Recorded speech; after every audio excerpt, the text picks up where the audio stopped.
His name was King. He had a horse along the countryside. I saw him ride. One day they found him.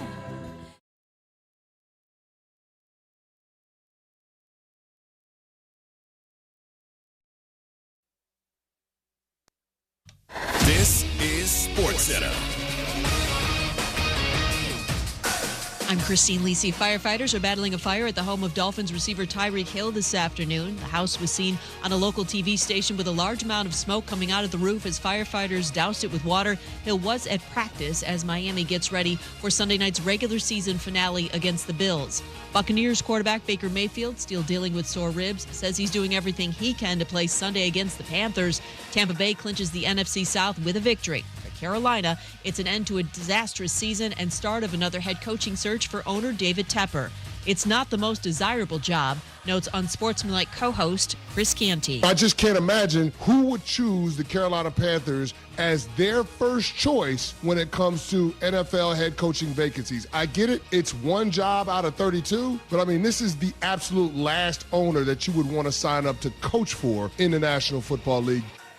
The Chiefs will rest quarterback Patrick Mahomes Sunday against the Chargers. Kansas City's already locked into the 3rd seed in the AFC. Browns, the 5 seed in the AFC, will rest quarterback Joe Flacco, among others, at Cincinnati Sunday.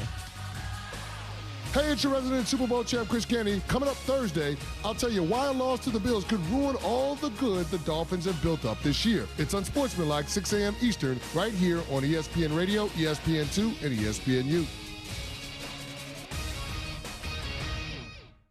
Matt Moscona. I'm very important. After further review. Say it one more time. After further review with Matt Moscona. And here we go. Live from the Mercedes-Benz of Baton Rouge Studios. Let's ride!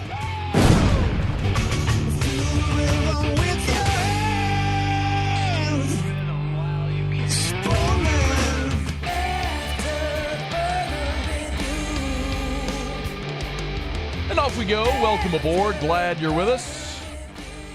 AFR presented by Pluckers. And Matt. Love you, Matt. Paul O'Neill. They're chanting Paul O'Neill's name.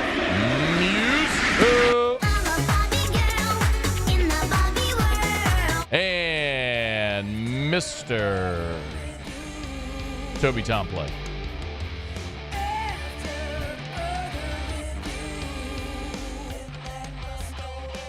All right, we're here. Glad you are as well. Get out there and make it a good one. Locked, loaded, a ton to do today. You know what we're talking about, so let's get to it.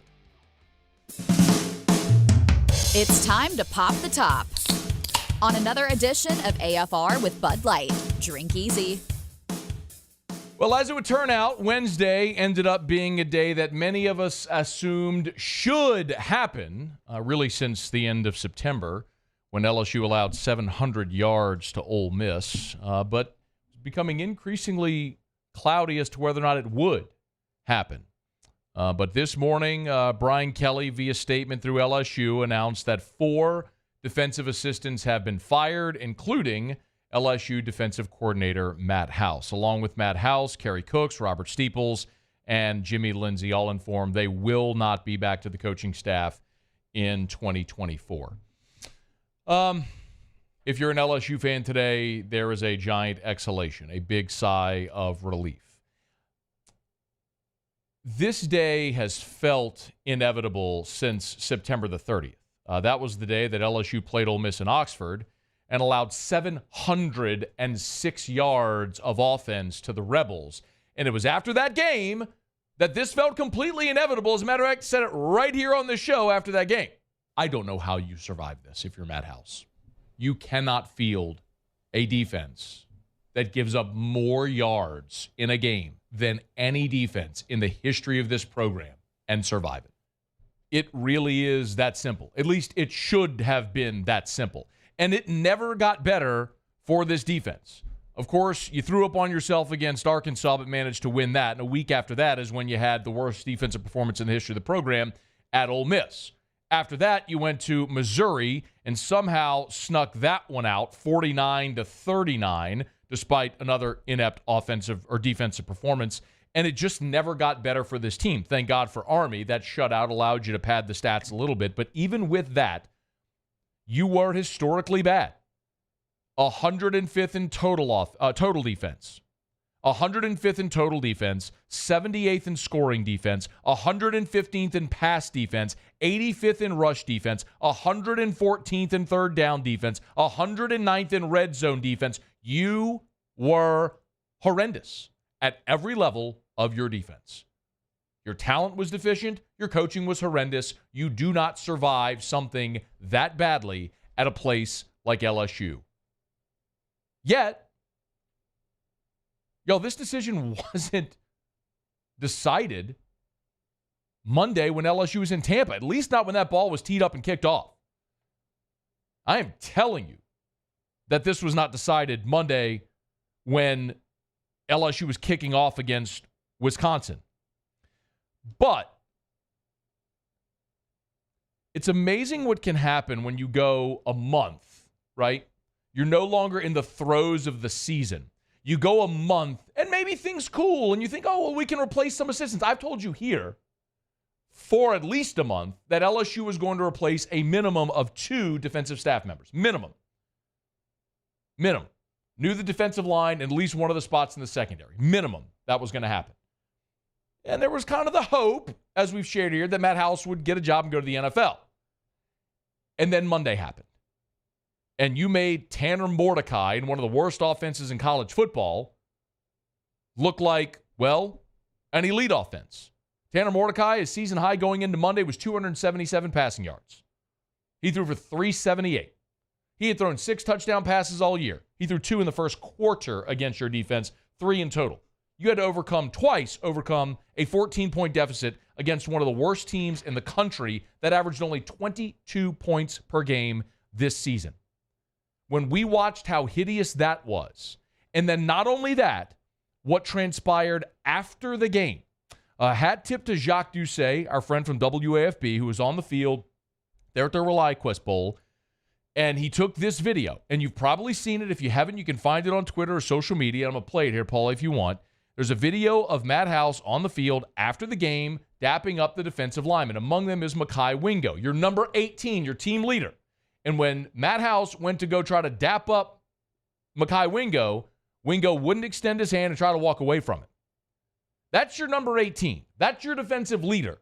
That's a lot that you need to know.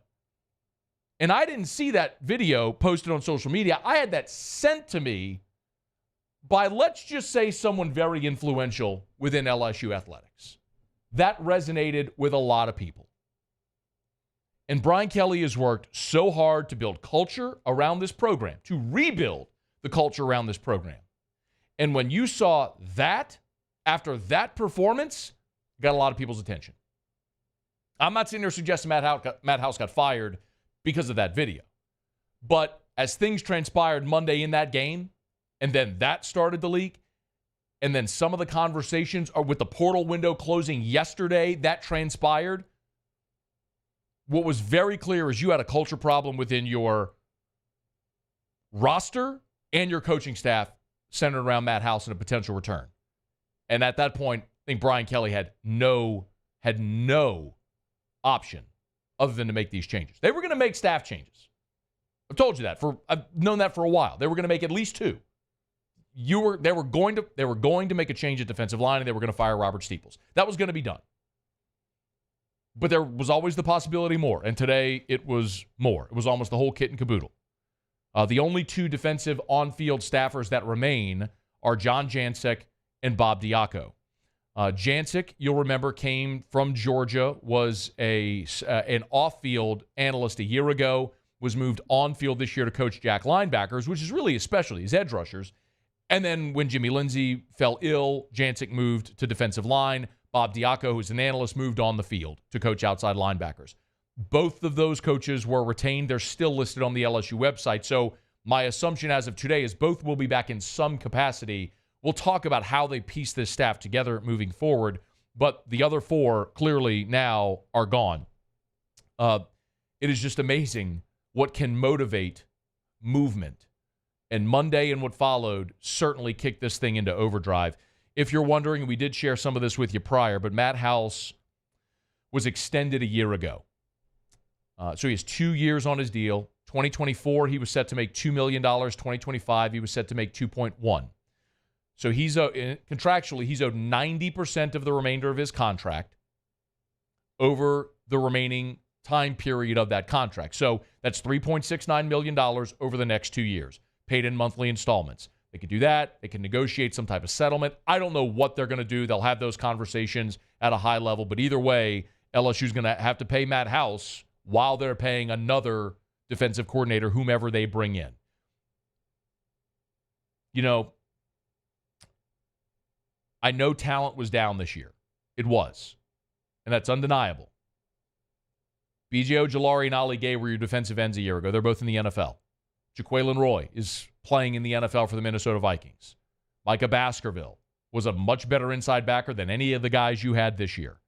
You had Jay Ward, Joe Fouché, and Greg Brooks all at safety. You had Jarek Bernard, Converse, and Mekhi Gardner as your cornerbacks. You were better at every level a year ago defensively than you are this year. Your talent was down.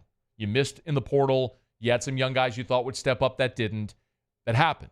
But even with your talent down, it's no excuse for being literally the worst defense ever.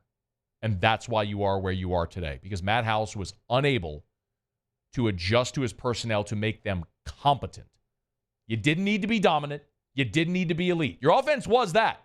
You just needed to be competent. And if you were competent defensively, you would have been a playoff team this year. But you couldn't even manage competent, let alone great or elite. So Brian Kelly now has got to get this right.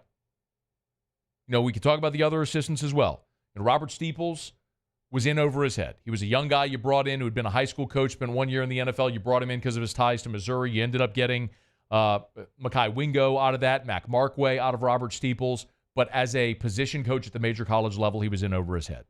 Kerry Cooks was a guy who was brought in with Brian Kelly from Notre Dame, who understood Brian Kelly's culture and his program and what he wanted to do. But ultimately, Kerry Cooks and Robert Steeples in tandem were not able to maximize the players in the secondary.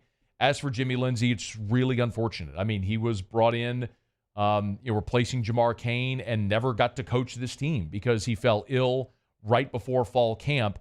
And as I understand it, has made somewhat of a miraculous recovery. And I think Jimmy wants to coach on the field, but I don't know that that's even possible. And if you're Brian Kelly, I don't know how you could manage that uncertainty at this point. So they made the decision that they had to make, and I'm sure they'll continue to support Jimmy Lindsey however they can, but it's clearly not going to be in an on-field role or with this program in 2024.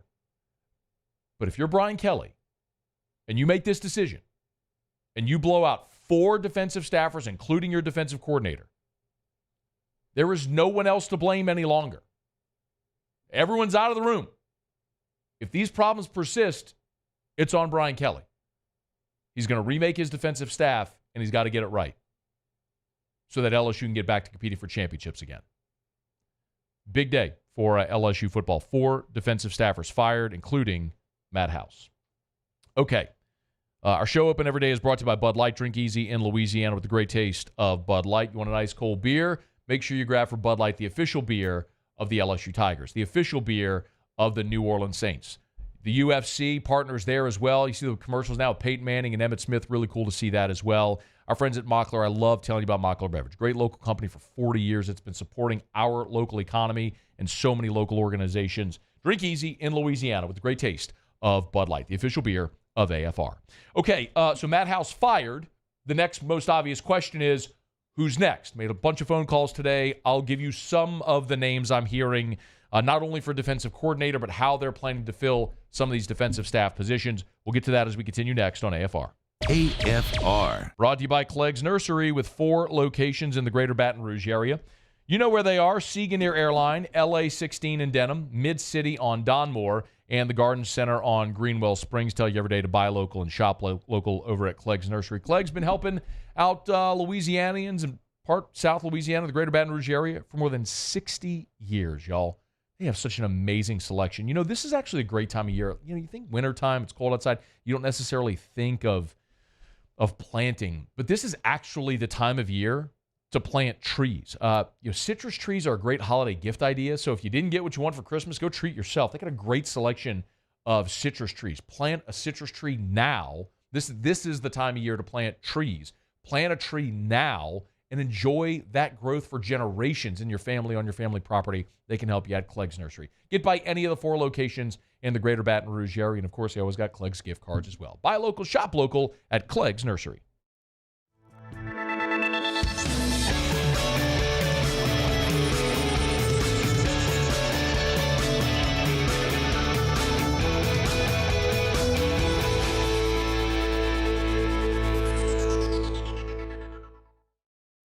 Hey, boat owners, check it out. It is the holiday season, which means it's time to buy yourself a gift by taking your boat to the next level with our friends at Front to Back Boat Service. Now is the perfect time to upgrade your boat and get it ready for that warmer weather, whether that's trolling motors, HD sonar, anything and everything. The Sherman family's been at it for 30 years, and Devin's going to take you through 30 more. Find them on Facebook at Front to Back Boat Service or go to fronttobackboatservice.com.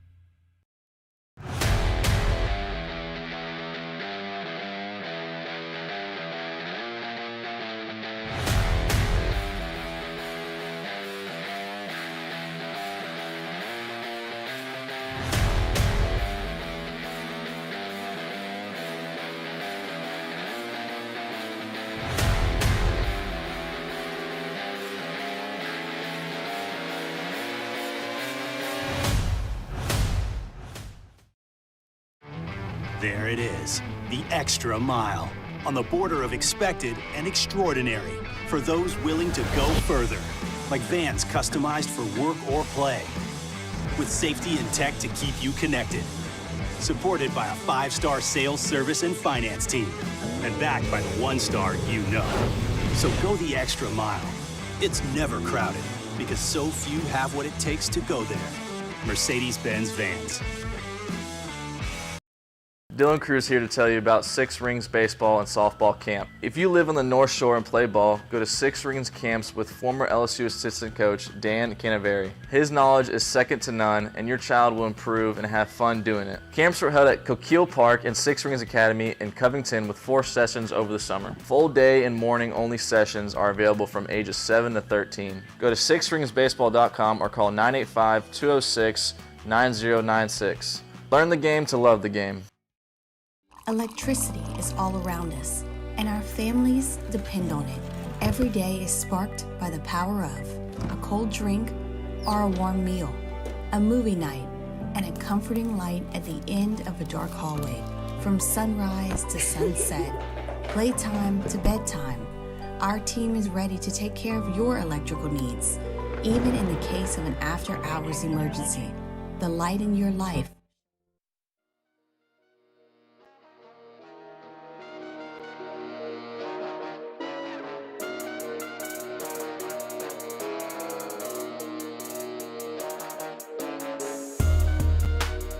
After further review with Matt Moscona, presented by Plucker's Wing Bar, open till midnight or later every night of the week, where every Monday is all you can eat wings. Plucker's Wing Bar. If you don't like our wings, we'll give you the bird. We got a ton to get to. We will go around the SEC. Mark Zinno will be with us next hour, covers the Falcons, our friend there. Does afternoon drive radio in Atlanta. We'll talk about the Falcons, Saints getting ready to take on the Dirty Birds on Sunday, Week 18 in the Dome. Russ Mitchell wanted to jump aboard today, so we'll chat with him in Hour 3, so a ton still to get to here. Gigantic news that, as you know by now, LSU fires 4 defensive staffers, including defensive coordinator Matt House, along with Robert Steeples, Kerry Cooks, and Jimmy Lindsey. So 4 defensive staffers out. And now the chore for Brian Kelly becomes rebuilding this staff. Let me start. I do have I have 5 defensive coordinator names I'll share with you. This is not my list, okay? This isn't my wish list. These are names that I was told today and making a lot of phone calls and kind of ear to ground, knocking on doors, making phone calls. These are names that I was told are part of the conversation, at least in the early going. I don't think this is a final list. I'm not saying definitively it's one of these guys. I'm saying these are the first names that were shared with me today. And in my experience, generally, if there's a name that seems obvious, there's a reason. I remember LSU went through this back in 2014 when they brought in Kevin Steele. And Kevin Steele was the first name a lot of people mentioned, and there was a reaction like, it's just an obvious one everyone mentions. Well, he got the job. It's because sometimes there's a reason someone is an obvious name. So I'll get you to some of those first. But I want to address two potential assistants that we've talked about a lot here and just kind of update you. One is Corey Raymond. And I've been sort of direct. Can you be sort of direct? I don't know. We talked a lot about Corey here. And in no uncertain terms, I've told you Corey wants to come back. He's made it known he wants to come back. And there are people internally in this program, not just on staff, but in the LSU athletic department that want Corey Raymond back. He and Billy Napier were never a fit. They did not get along together. They parted ways, and Corey Raymond still has not been hired anywhere. And at this point, I've told you this for a long time now, that this felt like a foregone conclusion, and I think this is going to get done. I think Corey Raymond will be back on the LSU staff. So Raymond, I think, is going to get done, and I think that probably gets announced pretty soon. One question is, do they hire one defensive backs coach or two? So Raymond, when he was here for a long time, was the DB's coach. And then later in his time, they split the duties with he and Bill Bush, and that didn't go over so hot. It feels like they're going to have split duties again, but it may be fine just to get him back in. The other name I was told was TJ Rushing. So TJ Rushing went to Stanford, played in the NFL, won a Super Bowl with the Colts back in 2006. He has coached all over. Arizona State, Northern Arizona, Memphis, and most recently, since 2020, has been the DB's coach at Texas A&M. So he's been on staff at A&M, and TJ Rushing is one of the names I was told today to keep an eye on, potentially to partner with Corey Raymond in the secondary. As for defensive line, the other name we've talked about a ton is Bo Davis. And Bo Davis played at LSU. He's got tons of experience. He's a Pete Jenkins disciple, tons of experience in the SEC. He's been at Bama. He's now currently at Texas. Texas just finished their season, as we all well know. And again, like Corey Raymond, there are a lot of people internally that are pushing to bring Bo Davis back to LSU. And this would be phenomenal. He's a great defensive line coach, and he is one of the best recruiters in the country. If you have a staff that has Frank Wilson, Bo Davis, Corey Raymond on it, you were talking about one of the most elite recruiting staffs in all of college football, bar none. The issue with Bo Davis is he this year at Texas made $1 million as the defensive line coach. You're not getting him here for $1 million. You're going to have to give him a raise. I would point out whenever you got Cortez Hankton from Georgia. Hankton was the passing game coordinator at Georgia. He was making $550. You paid him $850 to come to Baton Rouge. You made him the highest paid receivers coach in the country. Well, that's what it took to get him away from the national champion. So what's it going to take to get Bo Davis? He's making $1 million at Texas. It take $1.5 million? Yeah, Texas could match that, and they wouldn't lose him over money. But the opportunity to coach at his alma mater for $1.5 million, he'd take it. The question is LSU willing to pay its defensive line coach $1.5 million? And I don't know the answer to that. And that's something we're going to have to wait and see. Again, it feels like we've had the Bo Davis conversation every year for the last decade. If it happens, it would be awesome. But there are financial hurdles you will have to clear in order to make this happen to get Bo Davis here. We'll see if they're able to do it. Can you get him to take a hometown discount and take less to come coach at his alma mater? I have no idea. That's a question ultimately Bo Davis, his agent, whatever, going to have to answer. And however they make that work, pull on his heartstrings, the sentimental value of coaching at his alma mater, maybe have Pete Jenkins call him up and really push it. I don't know. But everyone would love to see this happen. There is a major hurdle financially with Bo Davis. I'll just leave it at that. As for the defensive coordinator candidates, I told you there were 5. So I'll run through them. No particular order. This isn't alphabetical or anything. I'll pass them along to you. First is DJ Durkin. DJ Durkin is currently spent the last 2 years as the defensive coordinator at Texas A&M. And although A&M's teams haven't been great, their defense the last 2 years have been really good. Now, they had a lot of talent, of course, but they were good defensively. Durkin has got a ton of SEC experience. He was at Florida in the early 2010s under Will Muschamp. Jim Harbaugh hired him at Michigan back in 2015 when Harbaugh got the Michigan job. From there, he went to Maryland where he was the head coach. He left Maryland amid scandal. You might remember there was a player who died in off-season workouts.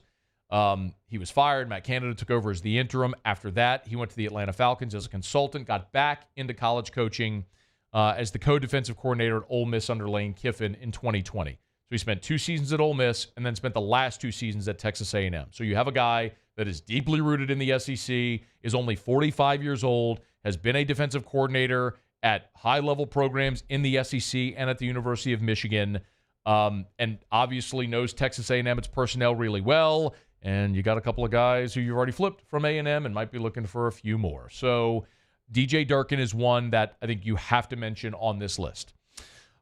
Tony Gibson is a name that's probably not going to be very familiar to a lot of people, but he's the defensive coordinator at NC State. During his career, he's coached linebackers and safeties. He's also been a special teams coordinator.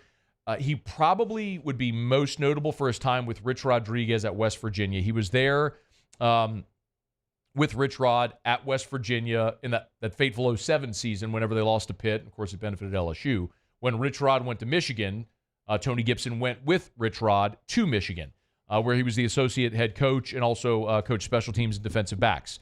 From there, he went to Pitt, then to Arizona as the associate head coach, then back to West Virginia, where he was the defensive coordinator. And since 2019, he's been the defensive coordinator at NC State, known to be a very aggressive style. He's 51 years old.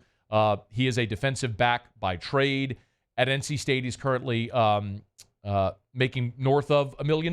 So we'll see what may happen there with Tony Gibson. That's another name worth keeping in mind. Lance Guidry is one that should be familiar to a lot of people in Louisiana. He's from Welsh, so he's from Southwest Louisiana. Shout out. He's 52 years old. He played at McNeese, started his coaching career as a GA at McNeese, and he's been around. He coached high school at Leesville, at Karen Crow, went back to McNeese, back to the high school ranks. He went to Miami of Ohio, became actually the interim head coach at Miami of Ohio.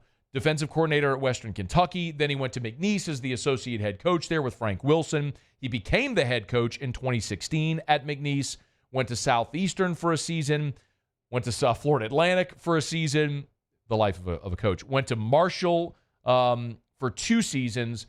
Last offseason, you might remember Lance Guidry was hired from Marshall to be Tulane's defensive coordinator. Before he ever coached a game at Tulane, Mario Cristobal came and plucked him away, and he spent this year as the defensive coordinator at Miami. So 1 season this past year at Miami, and is a guy who, if you're able to get him home, ties to Frank Wilson, ties to Louisiana, Southwest Louisiana. He's coached high school here. He's well known. Again, another aggressive style of defense. 52 years old. Lance Guidry's a name worth keeping an eye on.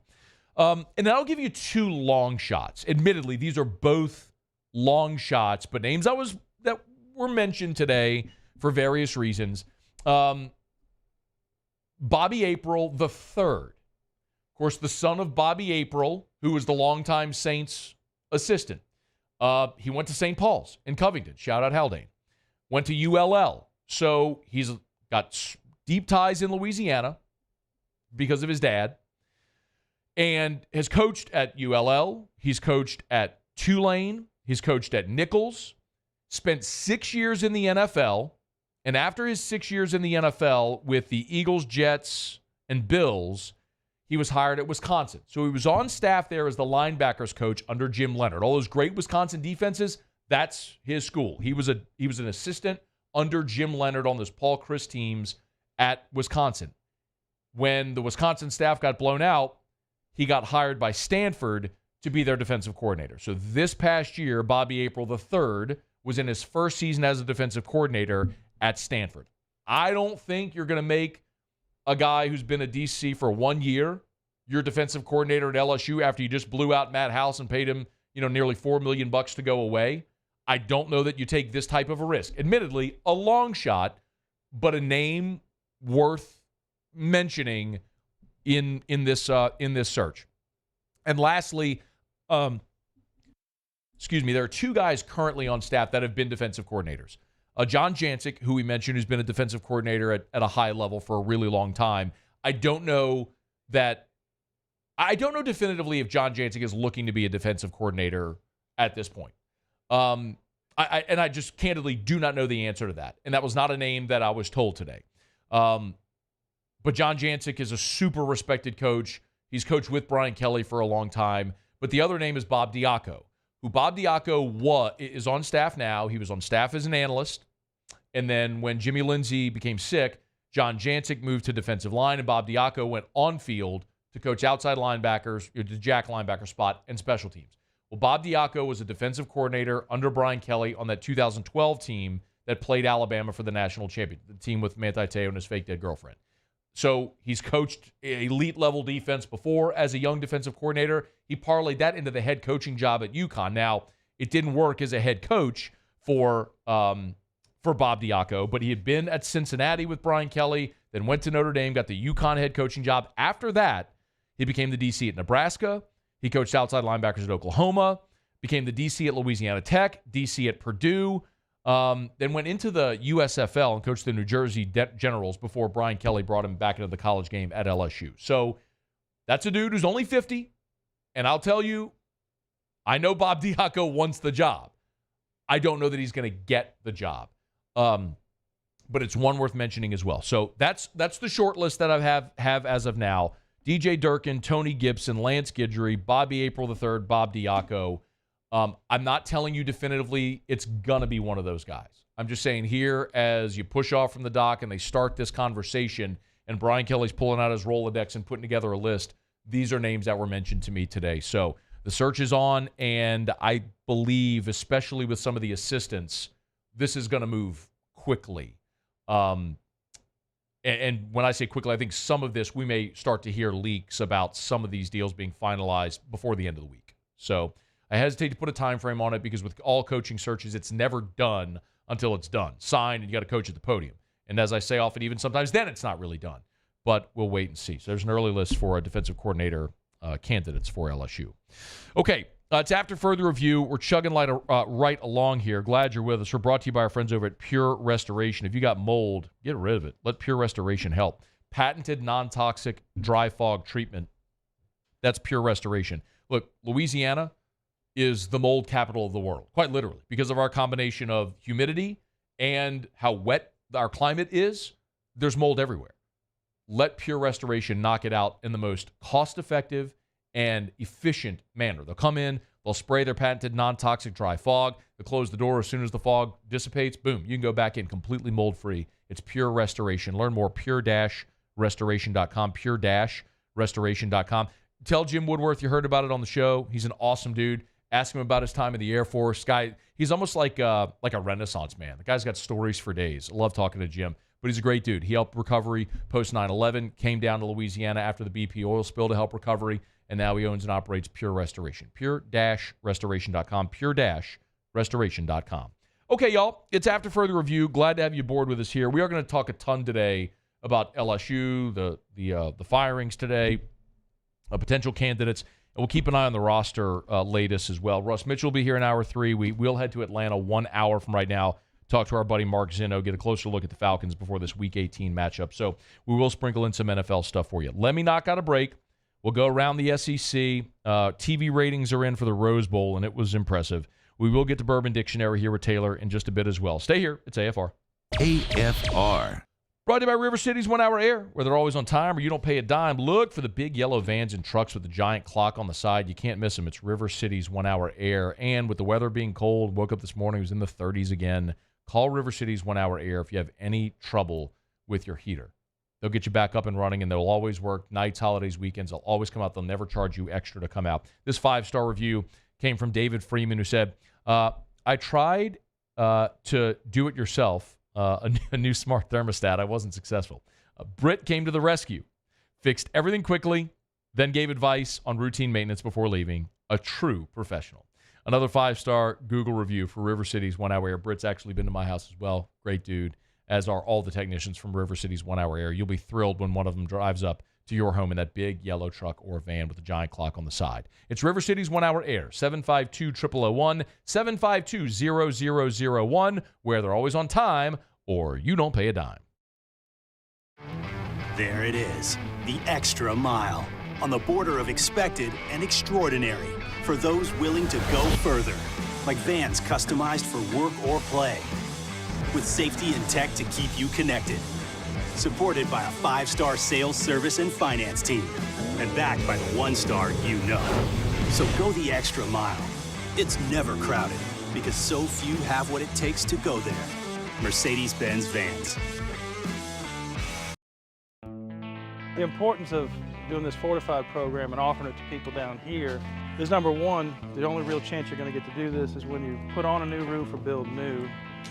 And through companies like HUDCO, who's kind of leading the way in this thing, it's going to offer the customers a huge advantage in the insurance market and the price of their insurance. You know, we're not looking to make a fortune off fortifying. We're trying to give you a better product than our competitor at the moment. I'm trying to do something that he can. I'm trying to give you something better. So a lot of these insurance jobs, you're getting a re-roof, you're only paying your deductible. Let's sit down and talk about the Fortified and let's see what it does to your insurance premium. You're getting a steal. Yeah. You're getting a brand new roof and a Fortified certificate for your deductible, essentially. And I think we're rocking and rolling.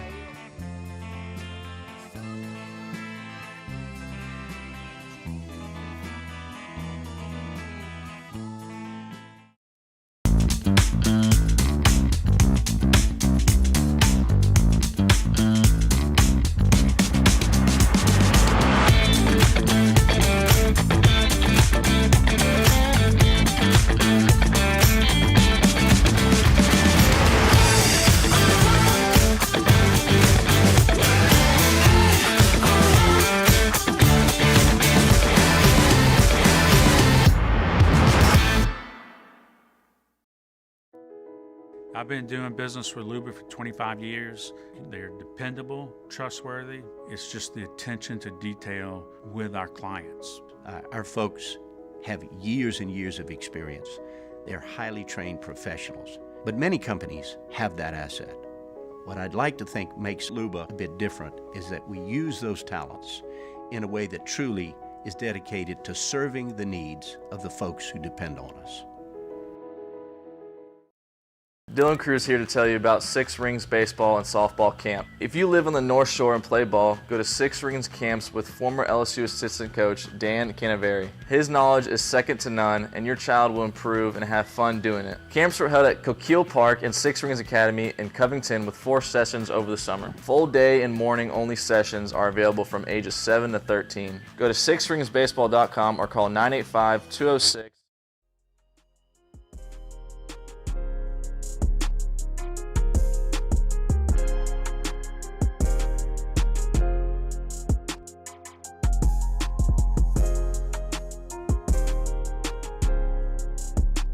After further review with Matt Moscona, presented by Plucker's Wing Bar, open till midnight or later every night of the week, where every Monday is all-you-can-eat wings. Plucker's Wing Bar. If you don't like our wings, we'll give you the bird.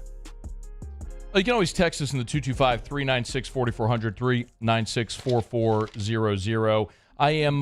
I'm looking at a lot of the questions that you have coming in about the DC stuff, so I'll try to answer some of these as best as I can. John asked a question about would Brian Kelly consider hiring Mel Tucker. I doubt it very seriously, considering LSU just wrapped up a trial because of allegations of improprieties against members of its coaching staff. The way Mel Tucker went out at Michigan State, it's hard to imagine that being even possible. Greg said, so you think Corey Raymond is coming back? Who on that DC list has worked with Corey Raymond that should be telling? I don't think that matters at all. I have said so many times that there are people internally for a while now that have been pushing for Corey Raymond to come back. That was before it was even determined that Matt House was going to be leaving. Corey is a great secondaries coach. He's a great cornerbacks coach, and he is a great recruiter. There were 2 elite blue chip prospects that were committed to Florida Wardell Mack, one of them from Louisiana, who flipped to Texas when Corey was fired at Florida. He and Billy Napier just didn't jive together. So I think it's more about coach the secondary and help build sort of a recruiting dream team. And then one from Craig said, Scone, should or would Brian Kelly hire a DC before position coaches to get his input, or does Kelly pick the guy he wants, hopes the guy he picks can work together? I think sometimes there's a misconception about how staffs come together. It's not always just the head coach picking his staffs. A lot of times their input. There's input from other guys. For example, look at how Brian Kelly built his first staff here. It was a nice blend of guys from Louisiana and guys that knew Brian Kelly. And look at what sort of transpired now. It is clear, especially with blowing out Brian Polian, elevating Frank Wilson to recruiting coordinator, how they are trying to build this roster. Building the roster to be what it looked like when LSU was competing for and winning championships with guys from the state. Well, what better way than to get guys that know how to recruit the state, recruit the area, the SEC. That's more what this is about. It almost feels like Brian Kelly is saying, okay, Frank, you want Corey? Let's do it. Tell me about him. Let's do it.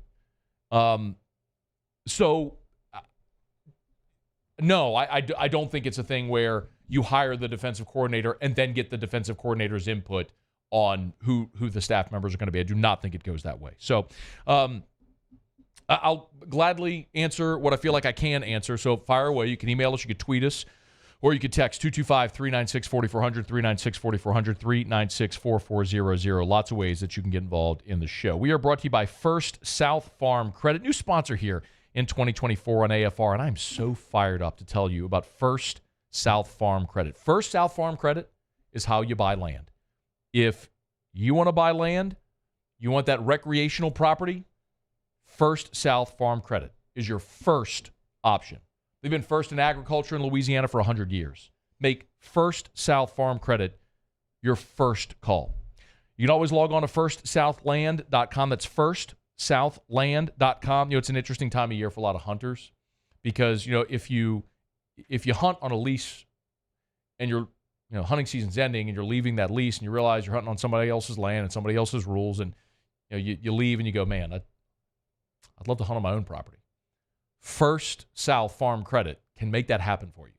So go to firstsouthland.com. That's firstsouthland.com. If it's your hunting property, if it's ag, if it's 10 acres to 1,000 acres, First South Farm Credit. You've heard Ben McDonald talk about First South Farm Credit for years, and I'm thrilled to be on the team now as well. Firstsouthland.com. That's firstsouthland.com. Okay, we do it every day about this time. Let's go around the SEC. Around the SEC. Muse, do the honors. The Alabama Crimson Tide. All right, so a hat tip to Chris Hummer from 247 Sports on this. Kind of threw a wrench in my Alabama plan, but his tweet reads, Alabama had 9 players enter the transfer portal in the last 15 minutes. They are quarterback Eli Holstein, wide receiver Malik Benson, wide receiver Shaz Preston, tight end Miles Kitzelman, starting center Seth McLaughlin, significant, offensive lineman Terrence Ferguson, defensive lineman Monkel Goodwine, defensive back Earl Little, and defensive back Christian Story. The Georgia Bulldogs. And a pair it's hard to talk and find the button, isn't it, right? How do radio DJs do this all the time? Pair of Georgia Bulldogs, they've entered the NFL draft. Brock Bowers is one of them. Won the Mackey Award as a sophomore, really a dynamite 3-year career. Ranked as the 5th overall prospect on Mel Kiper's big board. And then a familiar name, center Cedric Van Pran, has also decided to enter the NFL draft. He announced that on his Instagram. Began his career in 2020. Really has just felt like he's been there forever and contributed mightily on the 2 national championship teams for Georgia. The Auburn Tigers. Defensive back Jalen Simpson, he's off to the NFL draft. Made the announcement on X. 5 seasons in Auburn, 118 tackles total and 14 passes defense to go along with 7 interceptions. The Arkansas Razorbacks. Arkansas got a new wide receiver. They got it from Texas A&M. That's transfer Jordan Anthony will join the Hogs. That is according to Pete Thamel. Played sparingly for the Aggies in 2023. Only appeared in 2 games, 3 catches for 14 yards. Previously was out at Kentucky where he played football and track. He will do both sports at Arkansas, football and track and field. And we wrap it up. The Mississippi State Bulldogs. With Mississippi State, defensive lineman Jonathan Davis entering the transfer portal. Spent 1 season with the Bulldogs, did not see the field, so took a red shirt. Was a 3-star athlete a 3-star defensive prospect out of high school. Will have 4 years of eligibility remaining at his next stop. That's around the SEC. We are presented by HUDCO Roofing, HUDCORoofing.com. Do business with someone you know. HUDCO Roofing and HUDCORoofing.com. Anywhere in the state of Louisiana, commercial or residential, do business with someone you know. Of course, on in Lafayette, Lake Charles, love talking about Acadiana and the 337. We'd love to help you out there. Got a HUDCO office in Lafayette, and we can come for that free, no-obligation roofing inspection. Tell you all the time, you've got a commercial building, maybe a metal roof. HUDCO has a silicone coating product, which is roughly half the cost of a roof replacement. It comes with a 20-year warranty. Got a commercial building with a metal roof? You don't want to replace that roof? Let us take care of your roof for the next 20 years. It's HUDCO Roofing. Do business with someone you know. HUDCO Roofing and HUDCORoofing.com. Okay, y'all, it's after further review. We'll knock out our final break here of hour number 1. I might, in this decision, make an executive decision. We're supposed to do Bourbon Dictionary, but there's so much talk about the coaches. I think I'm just going to dive into the coaching staff and keep going there. So we'll continue. It's AFR. AFR. It's a raving fan shout-out. Presented by Darren James. Brokered by LPT Realty. Darren is the best in the business. He helped with our big home that was complicated by the fact that not many big homes are sold in our parish. His advice was priceless. Can't say enough how much we appreciated his marketing skills and attention to detail.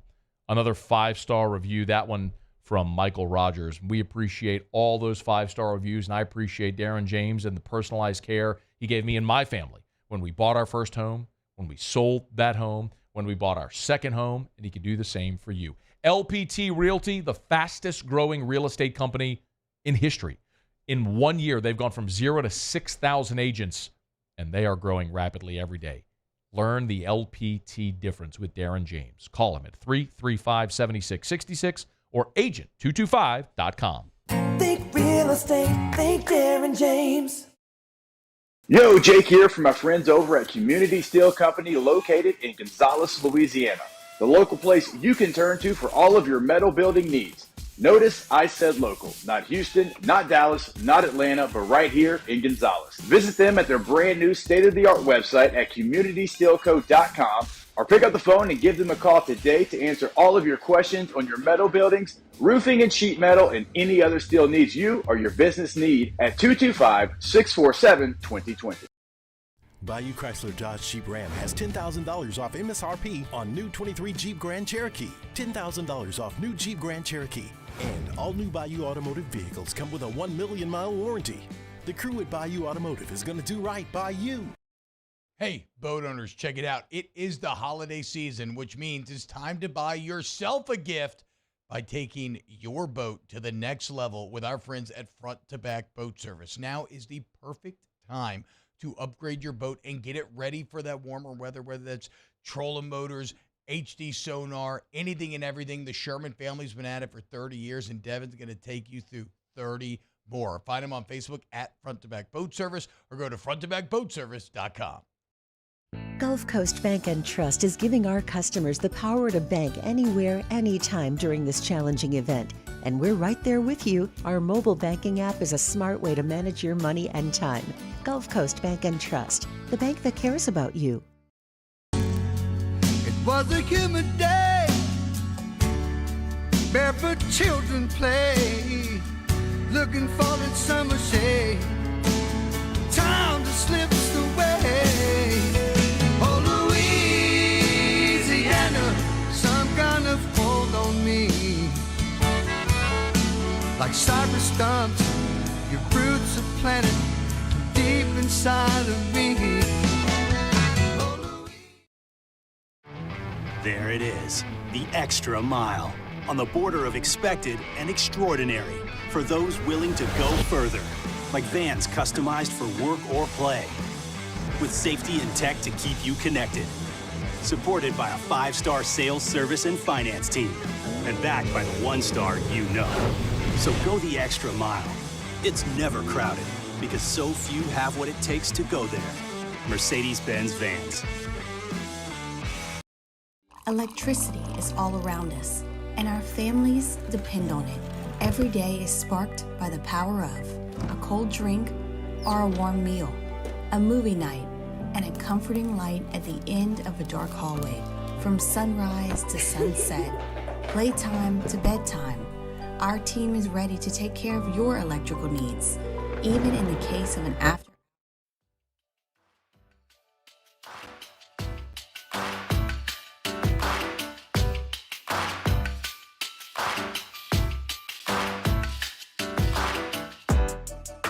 After further review with Matt Moscona, presented by Plucker's Wing Bar, open till midnight or later every night of the week, where every Monday is all-you-can-eat wings. Plucker's Wing Bar. If you don't like our wings, we'll give you the bird. I'm glad to have you rolling along with us here. We are going to bump Bourbon Dictionary today. I know a lot of people look forward to that segment, but it's a day where LSU blew out 4 coaches, including the defensive coordinator. It almost feels like a one-topic day. There'll be a little variety, but I kind of want to stay on this because I'm getting a ton of questions, so I'd like to address several of them. Several of you are asking about Blake Baker, and that is candidly an oversight on my part. I was told Blake Baker's name earlier today. I put out a tweet and totally forgot to include his name, and I did the segment on the DC candidates list and forgot to mention Blake Baker. I'm an idiot. I'm sorry. Yes, I have heard Blake Baker's name. Blake Baker, of course, was here at LSU as the linebackers coach. He got hired away by Eli Drinkwitz at Missouri to be the defensive coordinator there, and they had a pretty good season.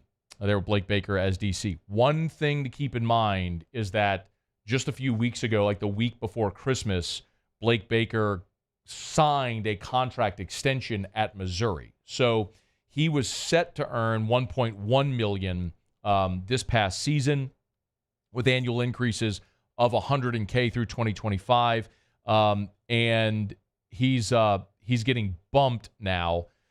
So that's clearly not a deal breaker. It's not to say that just because he signed I mean, what are contracts in college football today worth the paper they're printed on? Buyouts are more of the thing that are of interest and intrigue. But Blake Baker and the offensive coordinator there, Kirby Moore, both got contract extensions the week before Christmas, before they even won the Cotton Bowl. So yes, Blake Baker is another name that you need to add to the list. If you're just joining, I did share a list of names that I had been told earlier today, and again, just my total oversight for forgetting to put Blake Baker on the tweet. DJ Durkin from A&M, Tony Gibson from NC State, Lance Guidry from Miami, Bobby April III from Stanford, Bob Diaco, who's on staff at LSU. I think Bobby April and Bob Diaco, candidly, are very, very long shots. But sometimes the way lists like this get put together are, yes, there's names that get leaked by people internally that have names of interest. There are agents that want their candidate's name involved, and sometimes you might leak a name so that that name gets mentioned for jobs like this, which puts it front and center in the forefront of a lot of people's minds as someone who might be interested in a job as you're sort of fishing. A good agent does that. A good agent is always seeking a better and best opportunity for his or her client. So I don't think Bobby April III or Bob Diaco get this job. But sometimes names are mentioned for that reason. So my apologies. Yes, Blake Baker should have been mentioned in my segment a bit ago. My apologies. A couple of more. Jordan Remede said, any rumblings about Dave Aranda coming back? My understanding is Dave Aranda is returning to Baylor. So had Dave Aranda, during the season when Baylor was struggling, some of the conversation I had heard about Dave Aranda was that if he were fired at Baylor, he might be a candidate for USC. He's from the West Coast. Going back that way might be something that would have made more sense for Dave Aranda had he been fired at Baylor, but he was not. Mike Siegel asked, what about Will Muschamp? Will Muschamp is currently the co-defensive coordinator at Georgia. He is sitting on about $40 million worth of buyout money from his 2 head coaching stops. And his son is on the team at Georgia right now, and his younger son just signed to play with Vanderbilt. At this point in his career, he's the co-DC. He's making $850K. He's there with Kirby at one of the cushiest spots you can be in college football. It is hard for me to imagine Will Muschamp leaving the spot he's at right now to come to LSU or probably anywhere, certainly not while his son's playing. And then Corey asked, what about Jim Leonhard? Jim Leonhard would be my choice, but I think sometimes you have to look at what is realistic. Jim Leonhard was the DC at Wisconsin. He's currently a staffer at Illinois. And the word on Jim Leonhard, because I think we mentioned this when LSU was trying to hire a DC 2 years ago, is that Jim Leonhard is a Midwestern guy and he and his family don't want to leave the Midwest. So if that's the case, that's the case. So, all right, we'll continue. SportsCenter's coming up. We'll kick off hour number 3 after national headlines. AFR. Brought to you by Michelli Weighing and Measurement. Michelli.com. Michelli.com. You hear me say it every day. 30 offices across 11 different states. And at Michelli, as they start a new year, they are hiring. So as you start the new year, if you want to start the new year with a new job or a new career, how about go to Michelli.com? Michelli. Michelli.com. You can hit the careers tab right there at the top of the page, and you'll see all the positions that they have available. As a matter of fact, there's a big Apply Now button right in the middle of the page, and it'll list every job in all of their offices that are available, and you can go apply for it right now at Michelli Weighing and Measurement. They do offer ISO 17025 accreditation. Say this every day as well. If you don't know what ISO 17025 accreditation is and you don't need it, if you know what it is, you know why it's so important. Michelli can help you. It's Michelli Weighing and Measurement for 76 years, and they are hiring. So go to Michelli.com. Michelli.com for Michelli Weighing and Measurement. His name was Cain. He had a horse along the countryside. I saw him ride. One day they found him.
I've been doing business with Luba for 25 years. They're dependable, trustworthy. It's just the attention to detail with our clients. Our folks have years and years of experience. They're highly trained professionals, but many companies have that asset. What I'd like to think makes Luba a bit different is that we use those talents in a way that truly is dedicated to serving the needs of the folks who depend on us.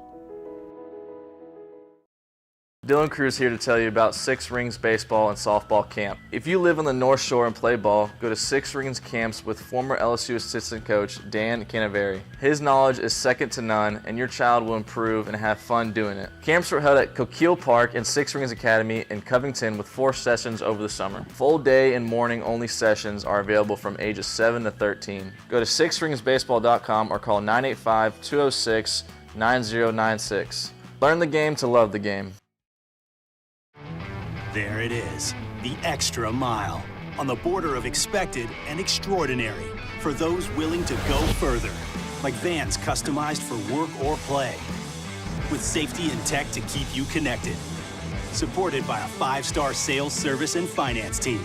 And backed by the 1-star you know. So go the extra mile. It's never crowded because so few have what it takes to go there. Mercedes-Benz Vans.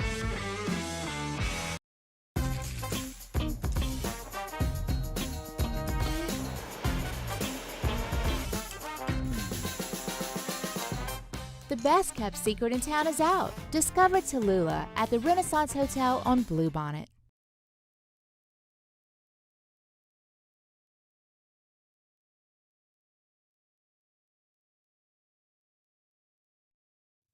This is SportsCenter. I'm Christine Lisi. Firefighters battling a fire at the home of Dolphins receiver Tyreek Hill this afternoon. The house was seen on a local TV station with a large amount of smoke coming out of the roof as firefighters doused it with water. Hill did leave practice today. His family was out of the house and is safe. Eagles receiver A.J. Brown pushed back speculation he's got an issue with coach Nick Sirianni. Brown, who's declined to speak to the media after the last 2 games, says he's got no problems with his coach. Philadelphia is playoff bound but has dropped 4 of its last 5. Former Eagles linebacker and host of the Seth Joyner Show on YouTube, Seth Joyner. I don't know how they fixed it. They've been talking about fixing it all season long, and here we are in Week 18. They're still talking about fixing it and getting some things right. I believe it's safe to assume that they're not going to get it fixed. They should beat the Giants this week, but I'm not hopeful that they're going to go that far in the playoffs. Seth Joyner on Carlin versus Joe. The Ravens will rest quarterback Lamar Jackson Saturday against the Steelers. Tyler Huntley starts instead for AFC 1-seeded Baltimore. Pittsburgh is still in playoff contention. Hey, it's your resident Super Bowl champ, Chris Canty. Coming up Thursday, I'll tell you why a loss to the Bills could ruin all the good the Dolphins have built up this year. It's Unsportsmanlike, 6 a.m. Eastern, right here on ESPN Radio, ESPN2, and ESPNU. Matt Moscona. I'm very important. After further review. Say one more time. After further review with Matt Moscona. And here we go. Live from the Mercedes-Benz of Baton Rouge Studios. That's right.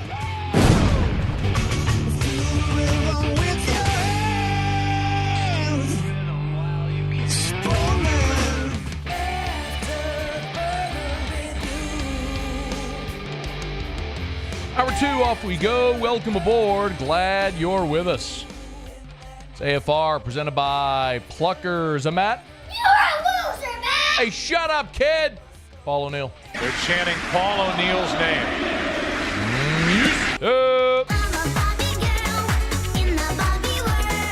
And Mr. Toby Tom Play.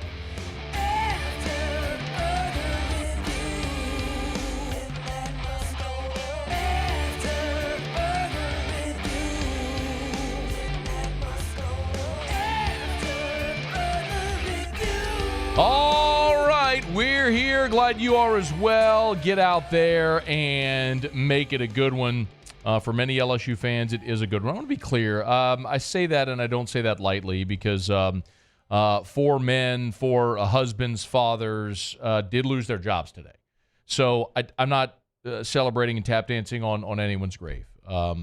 Being a college coach it can be very rewarding. It can be very lucrative. It can also be very lonely and unforgiving. And there aren't many professions where people publicly celebrate you losing your job. But that happened today for 4 LSU assistants with Matt House, Robert Steeples, Kerry Cooks, and Jimmy Lindsay all being informed they won't be back next season. So for Brian Kelly, the focus now shifts to hiring almost an entirely new defensive staff and seeing how all of that pieces together. And we're talking about that a lot today. I've ran through some of the names for defensive coordinator. I've talked about the probability of Corey Raymond being back on staff. If you haven't heard, talked about Bo Davis. There's certainly a push internally from a lot of people to get Bo Davis. The gigantic hurdle there is he makes $1 million at Texas to be the defensive line coach. And LSU would likely have to pay him in the neighborhood of 1.5 to get him away. That's not to say Texas couldn't pay that, but Texas couldn't pay that for him to return to his alma mater. LSU can.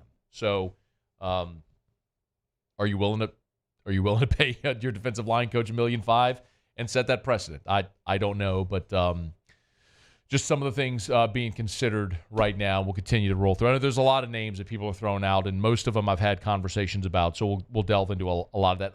Coming up here in about 10 minutes, though, I do want to talk about the portal window closed yesterday, and it closed with a flurry, and there's 3 relevant names, with LSU getting at least one, maybe 2. One of them was vague, commits out of the portal and losing another player. So I want to get to that here in about 10 minutes from right now. We're glad to have you aboard with us here. Week 18 in the NFL. Let me do this quickly. Week 18 in the NFL. Saints hosting the Falcons. Everything's on the line for New Orleans. You got to win and get some help to get into the playoffs. And it was at this point in Week 18, the old, it's cliche to say, well, nobody's healthy at this point, and it's true, but the Saints are particularly banged up. They had a half dozen players unavailable at practice on Wednesday. Tight end Juwan Johnson with a chest injury. Lonnie Johnson remains out with that knee injury. Alvin Kamara did not practice due to the ankle injury. Nafai Sewell, as we know, tore his ACL. He's done for the year. Landon Young did not practice with the knee injury. Of course, Landon Young replacing Ryan Ramczyk. Young got injured against Tampa, and he was replaced by Cameron Irving. But Young remains out, although Irving played well in his stead. Colin Saunders in the concussion protocol also did not practice. And then there were 5 players that were limited in practice on Wednesday. Kendre Miller with the ankle injury. Jimmy Graham with what was his designated veteran rest day. Eric McCoy with a foot injury. Chris Olave with the ankle injury. And then Peyton Turner remains out on IR with that toe injury. So for the Saints going into Week 18 and what is a must-win for this team, like literal, you have to win and get help to keep your season alive. This is a literal must-win for New Orleans. They're really shorthanded, at least as they start this practice week. As for the Falcons, there were 5 players that did not practice. Defensive end Calais Campbell, their center Drew Dahlman. We'll keep an eye on that. The old Mike D line, of course. Teams that lose their starting center fail to cover more than 80% of the time the week they lose their starting center, so we'll keep an eye there. DeMarco Helms and Mike Hughes, both with concussions, did not practice, and Cordero Patterson got a veteran rest day. 3 other players were limited: Troy Anderson, Zach Harrison, and quarterback Taylor Heineke with an ankle injury. So we'll keep an eye on the injury report as the Saints and the Falcons move here through their preparation in Week 18. Of course, Saints have to win and have Carolina upset Tampa to win the division. If Tampa beats Carolina, then the Saints, to get a wild card, would have to win and have both Green Bay and Seattle lose in Week 18. So Saints need some help. They got to win and take care of their business first. They get a shot at the Dirty Birds Sunday in the Dome. Okay, it's After Further Review. We're brought to you by Lee Michaels Fine Jewelry, lmfj.com. That's lmfj.com for Lee Michaels Fine Jewelry. For years, we've been telling you about Lee Michaels as they have sponsored Tigers in the Pros, but no longer just a segment sponsor. They're a full on AFR sponsor, and we're thrilled to have them. Lee Michaels has been helping people all over the state of Louisiana get engaged for more than 40 years. Baton Rouge with 2 locations, Corporate Boulevard and then in Bocage. New Orleans, Shreveport, Lafayette, and online at lmfj.com, lmfj.com. Gentlemen, thrill her with a gift in the red box. If you screwed up Christmas, don't worry, you can make it right. Thrill her with a gift in the red box. Go to any charitable event around town. It is rare you will go to a charitable event without seeing in a live or silent auction the red box from Lee Michaels. They've been so giving to our community for so many years. Hat tip to Mr. Scott Berg and all the great people over at Lee Michaels Fine Jewelry. Gentlemen, thrill her. Become a hero with her and her friends, and let Lee Michaels help. Lee Michaels Fine Jewelry, lmfj.com. I was asked 2 other things I want to get to here. We'll talk sort of portal roundup here in a second. Who was it? It was. I'm trying to get to. I'm trying to mention you by name whenever you send me a text. I can't find the name. Someone had asked about Phil Parker, who is the here it was. It was Jacob Veed. So what about Phil Parker? So Phil Parker is the Iowa defensive coordinator, who is a Big Ten lifer. He played at Michigan State. He's from the state of Ohio. Played at Michigan State. Started his coaching career as a Michigan State GA. Then was at Toledo from 1988 to 1998 when he went to Iowa as the defensive backs coach. He has been at Iowa under Kirk Ferentz since 1999. It has been nearly 25 years that Phil Parker has been at Iowa. First as the DB coach, and then was named the defensive coordinator in 2012, where he has been in that role ever since. So it is so hard to imagine plucking 60-year-old Phil Parker out of Iowa City when he has been there with Kirk Ferentz for a quarter century and has been their defensive coordinator since 2012. Iowa got so much attention this year because the offense was putrid and the weird contract for Kirk Ferentz's son about how they had averaged so many points a game, and it just added even more of an emphasis on the defense, and they had these absurdly low totals and games, and the unders kept hitting because Iowa's defense was so good. But no, that's not one that I think would be realistic. I think some of you are jokingly asking about Dennis Allen. If Dennis Allen does get fired by the Saints, maybe you're serious.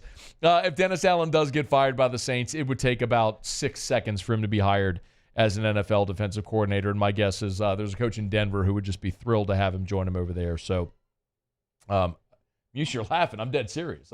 Or do you not think that that's serious? No, I get it. That'd just be the ultimate poach for Sean Payton, right? I mean, I guess he's taking anything he can get from New Orleans. Why not Dennis Allen too? Well, little Jordan Humphreys over there. Oh yeah. I'm trying to see if there's any more that I want to get to here quickly. If you have other questions about the LSU staff search, I'm happy to answer them. I understand that this show, we are usually very structured and very regimented, but I do understand on a day like this, as things are happening quickly and flowing, there's new information. We will sort of evolve as we go. So we appreciate you for being with us here. I know there's a lot of you watching on WBTR and also there on YouTube. If you're there on YouTube, please do us a solid and smash that like button. If you're new, maybe find the YouTube channel for the first time, please subscribe up. We appreciate you for being there. All right, it is after further review. One other quick note here.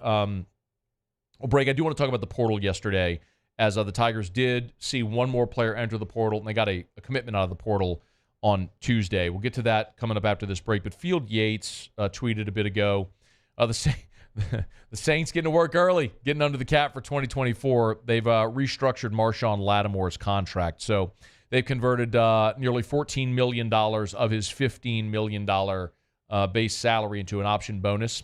So they basically freed up about $11 million in cap space for 2024. So if you had any idea that maybe Marshawn Lattimore wouldn't be with the Saints for the foreseeable future, he will be, because whenever you restructure a contract like that, the contract and the player essentially becomes untradeable, because someone would have to give you an asset to take on a bad contract, and then the Saints would be saddled with gobs of dead cap money. So, for example, now with the restructure, Marshawn Lattimore, his cap hit for 2024, as we just noted, they saved about $11 million in cap space, but his dead cap number for 2024 is $45 million.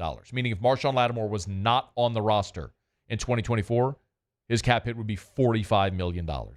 And then there's a potential out for 2025, but you would still be saddled with a gigantic contract in 25 and 26 in dead money. So, in any event, Lattimore will with this guarantees he'll be back with the Saints in 2024. That's not anyone you would even consider trading at this point. Okay, it is after further review. Glad to have you aboard with us here. We'll knock out our first break of the hour. We'll come back. Mark Zinno, bottom of the hour. We'll talk a little more about the Falcons. Tons of LSU defensive coordinator interaction and answering your questions as you got them and the staff as that all unfolds. But I do want to talk about the portal roundup as the portal window closed on Tuesday. We'll do that next. It's AFR. AFR. Brought to you by Glow Resources, GLO, glowresources.com, complete employer solutions. If you are a business owner and you are running the rat race of hiring, if you have just watched how difficult the hiring market has become, especially since COVID, I got your answer. It's Glow Resources. GLO, glowresources.com. Yeah, Glow's corporate office is right here in Baton Rouge, but they've got offices in New Orleans and Houston, Miami. They're all over the place. It's Glow Resources. And they can help you place people in jobs internationally. Like they've got, this was a wild story Jareth told me. They have an engineer who, for a company in Houston, an engineer from India who's doing work in Africa. It's Glow Resources. Complete employer solutions. From skilled blue-collar labor to their white-collar division, they can help with hiring. It's Glow Resources. GlowResources.com. Hey, look what I found! The motivation I needed to live healthier. My new favorite sport. I found my groove. I found I'm part fish. My second win when I needed it most. I found more than a gym. The affordable childcare this mom needed. Time for myself. We found our why. Have you found yours? Bayou Ford has the new inventory to get you in a new Ford truck or SUV today, or customize your next vehicle just the way you want. All new Bayou Ford vehicles come with a 1 million mile powertrain warranty. The crew at Bayou Ford is going to do right by you. Gulf Coast Bank and Trust is giving our customers the power to bank anywhere, anytime during this challenging event. And we're right there with you. Our mobile banking app is a smart way to manage your money and time. Gulf Coast Bank and Trust, the bank that cares about you. The Windsor Senior Living Community in Mandeville, Louisiana is a beautiful, vibrant apartment community geared toward seniors. They are nestled right in the heart of Mandeville, where seniors live a more carefree lifestyle in spacious apartments with the peace of mind that comes from having a little extra help. Call the Windsor at 985-624-8040 to schedule a lunch and tour. Come see how the Windsor can be your passport to peace of mind. I've been doing business with Luba for 25 years. They're dependable, trustworthy. It's just the attention to detail with our clients. Our folks have years and years of experience. They're highly trained professionals, but many companies have that asset. What I'd like to think makes Luba a bit different is that we use those talents in a way that truly is dedicated to serving the needs of the folks who depend on us. Electricity is all around us, and our families depend on it. Every day is sparked by the power of a cold drink or a warm meal, a movie night, and a comforting light at the end of a dark hallway. From sunrise to sunset, playtime to bedtime, our team is ready to take care of your electrical needs. Even in the case of an after-hours emergency, the light in your life shines brighter with Mr. Electric.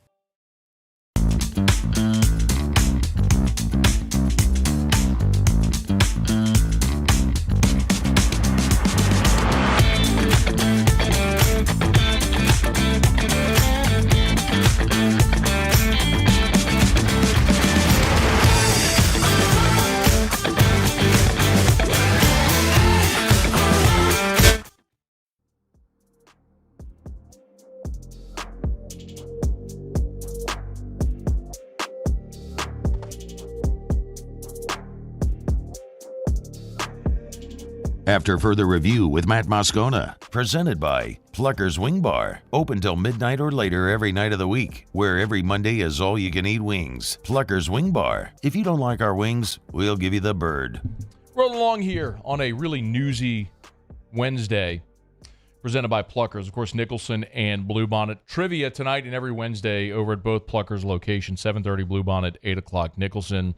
Make a night of it, y'all. So, LSU, of course, I'm sure by now most everybody's heard the gigantic news. LSU fires 4 defensive staffers today, including Matt House, along with Kerry Cooks, Robert Steeples, and Jimmy Lindsey. So massive turnover there on the defensive side of the ball. The 2 on-field assistants who remain with the staff are John Jancic and Bob Diaco. It'll be interesting to see how Brian Kelly pieces together the on-field staff. And remember, you have 10 full-time assistants, but remember on the offensive side, you've still got to replace Mike Denbrock as the offensive coordinator. And Denbrock also coached your tight ends. So depending on who you hire to be your OC, could affect how many assistants you may be able to hire on either side of the ball or how you make this work. What I mean is, for example, Joe Sloan's your quarterback's coach. If you don't promote Sloan, does your OC hire coach tight ends, or do you bring in a tight ends coach? If you bring in a tight ends coach and an OC, that's losing one offensive assistant but adding two. Well, that means you've got to lose a defensive assistant somewhere.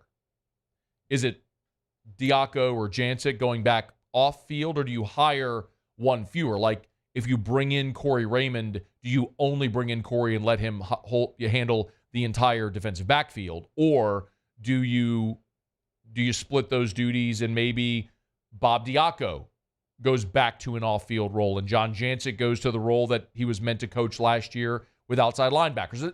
That's just some of the pieces on the chessboard that Brian Kelly and his staff, or that Brian Kelly's going to have to figure out how he organizes his staff here in this offseason. With all the coaching news happening today, it has overshadowed a little bit what happened Tuesday, which is that the transfer portal window closed, and there were a couple of notable announcements there as they came down the home stretch. Really one coming and one going. So let's take them in that order. Austin Osbury is going to be an LSU Tiger. I think everybody knows Austin is a legacy. This is our Verge Osbury's oldest son. Verge, as everybody knows, not only played at LSU, but has been a longtime LSU athletics administrator. And Austin played at U High and then went to Auburn. He was part of the class of 2022. So he just finished up his second season at Auburn, redshirted his first season, played in 3 games this year there on the Plains under Hugh Freeze. Was a cornerback in high school, transitioned to play safety at Auburn, but never really cracked the rotation or made an impact there. But it's an interesting one because you were so bad at safety this year. You had to add bodies there. And now you've added 2. Jordan Gilbert had already committed from Texas A&M, and now you've got Austin Osbury. And I'm telling you, Austin Osbury may not have played a lot of football at Auburn. Redshirt as a freshman, played in just 3 games this year. But as a prospect, he was a 4-star. On 3 had him as the number 258 overall prospect in the country. ESPN had him nationally as number 206. Rivals had him as the 101st best prospect in the country. So he was a highly touted guy coming out of U High, but projected more as a safety, and he's more talented than anybody you had at safety this year. Now, you were bad there, and I'm not telling you Austin Osbury comes in as an All-American. I mean, I think Jordan Gilbert has the higher upside, has played more football. He's a year older than Austin Osbury as well. But Gilbert and Osbury are a better tandem than Major Burns, Andre Sam, and I don't even think that's close. Now, as you look toward next year at safety, you have Gilbert coming in, who is and what's interesting is Gilbert and Osbury were teammates at U High. Now, Gilbert was a year older. He was in the signing class of 2021. Osbury was a year later in 2022. But yet, U High teammates that are now transferring from their SEC schools back home to play at LSU, and they'll play in the secondary together. So Gilbert and Osbury coming in, and then you've also got Deshaun McBride. McBride's one of the highest rated prospects in this year's class for LSU. Depending on what scouting service you look at, one of the top consensus top 3-4 players in the state this season, and he is a really good athlete. So freshman coming in, but a really, really good athlete. So Gilbert, Osbury, and McBride coming in, 2 transfers and a freshman. When you look at who you have coming back, look, Major Burns has 1 more year of eligibility. He's got a decision to make. Does he come back? Does he go pro? He's been injured a lot during his career, and to be very honest, he's more of a downhill player that can tackle and make plays around the line, but he is not very good in coverage. So I don't even know that Major Burns would be one of your best options next year. Javian Toviano played corner this year really out of necessity. But when he was here last year in the spring, he was a pretty versatile guy that they moved around a bunch. They played him at corner. They played him at nickel. They played him at dime. They played him at safety. So Toviano is someone that maybe if you're able to fortify the cornerback position, maybe Toviano is a guy that, that could move back to safety or could play like that dime role, that nickel role that Greg Brooks played so effectively, that Sage Ryan's probably a better spot in. Sage Ryan's another guy worth mentioning as well because he could move away from the cornerback position, so it could sort of fortify your safety spot. And then you had a lot of young guys that played this year with Ryan Yates and Kylan Jackson, and you have Matthew Langlois still around the program. Look, Yates played in all 13 games this year. And, he's out of Dallas and came from one of those football factory type schools. And then Kylan Jackson is from nearby Zachary, who has tremendous upside. But as Brian Kelly said about Kylan Jackson, just needed some. First of all, he had to get healthy. He was injured in fall camp and needed to mature a little bit. But once they get him on the field, they really like it. So your safety position is looking better as far as your depth, your talent, your ability, your upside. It looks far better than this year. Look, you rolled out Andre Sam almost out of necessity. A guy who played a lot but was just not suited for this level of football to play at a high level. Losing Greg Brooks hurts you in so many ways because his ability to communicate. He was your best defensive back. Greg Brooks was your best defensive back. And in a unit that struggled so bad, you really sort of cut off the head of the snake there because he was your communicator. You should be better there. So, Austin Osbury coming into LSU's defensive backfield. It's another safety they've added transferring in from Auburn. And really cool, on a personal level, for that being Verge's son coming back home and playing at LSU. That's really cool for Verge and for that family, and I'm sure for Austin as well, who obviously grew up watching LSU and grew up on campus, essentially. The other news out of the portal, which came on Tuesday night, is Jaylen Brown, the freshman wide receiver from Miami, is leaving LSU. Hayes Fawcett on 3 had the news last night, as basically every prospect. Hayes Fawcett knows everything about recruiting before anybody else does because he does all the edits for everybody. So all these kids go to Hayes. He does their edits, so he knows the answers before anybody else. But I hate this because Jaylen Brown in fall camp, when we got to go watch practice, you could just tell, man, he oozes potential and talent. It just really sucks because the path to the field for a wide receiver at LSU isn't very clear. There was a log jam this year. You had 2 potential first-round picks with Malik Neighbors and Brian Thomas. Kyron Lacey was your number 3. Aaron Anderson, who was a 5-star, was your number 4. Only then do you start talking about Shelton Sampson and Jaylen Brown and Kyle Parker and Kai Prion. So you're losing Neighbors and Thomas, but you're bringing back Kyron Lacey. You're bringing back Chris Hilton. You're bringing back Aaron Anderson. And then you went and got Xavier Thomas out of the portal. So at best, Jaylen Brown is your 5th receiver if he emerges ahead of Kyle Parker and Shelton Sampson. So I get it. Yeah, it's tough. You're from Miami. You're a highly regarded guy, top 75 player in the country. And boy, he looked the part. He made some really great catches in fall camp. But I also understand you were patient. You waited your turn, your freshman season. And now you look ahead of you. Kyron Lacey's coming back. Chris Hilton's coming back. Aaron Anderson's coming back. And then they go get Xavier Thomas out of the portal. Without Xavier Thomas, maybe Jaylen Brown comes back because you could see a way if you play a different position than Aaron Anderson and you're behind Lacey and Hilton, you could emerge. You could be awesome. You could go compete and win a job. But with Lacey, Hilton, Anderson, Thomas, it's really hard to see a path for a guy like Jaylen Brown or even Kyle Parker, for that matter, making a big impact in 2024. Probably have to wait. So Jaylen Brown, another guy from that 2023 class, hits the transfer portal, joining Lance Hurd this week and hitting the transfer portal before that deadline hit. So Austin Osbury in, Jaylen Brown out. Now for LSU, for Brian Kelly, the focus shifts to, with the portal closed, who is in the portal? What positions do you still need to address?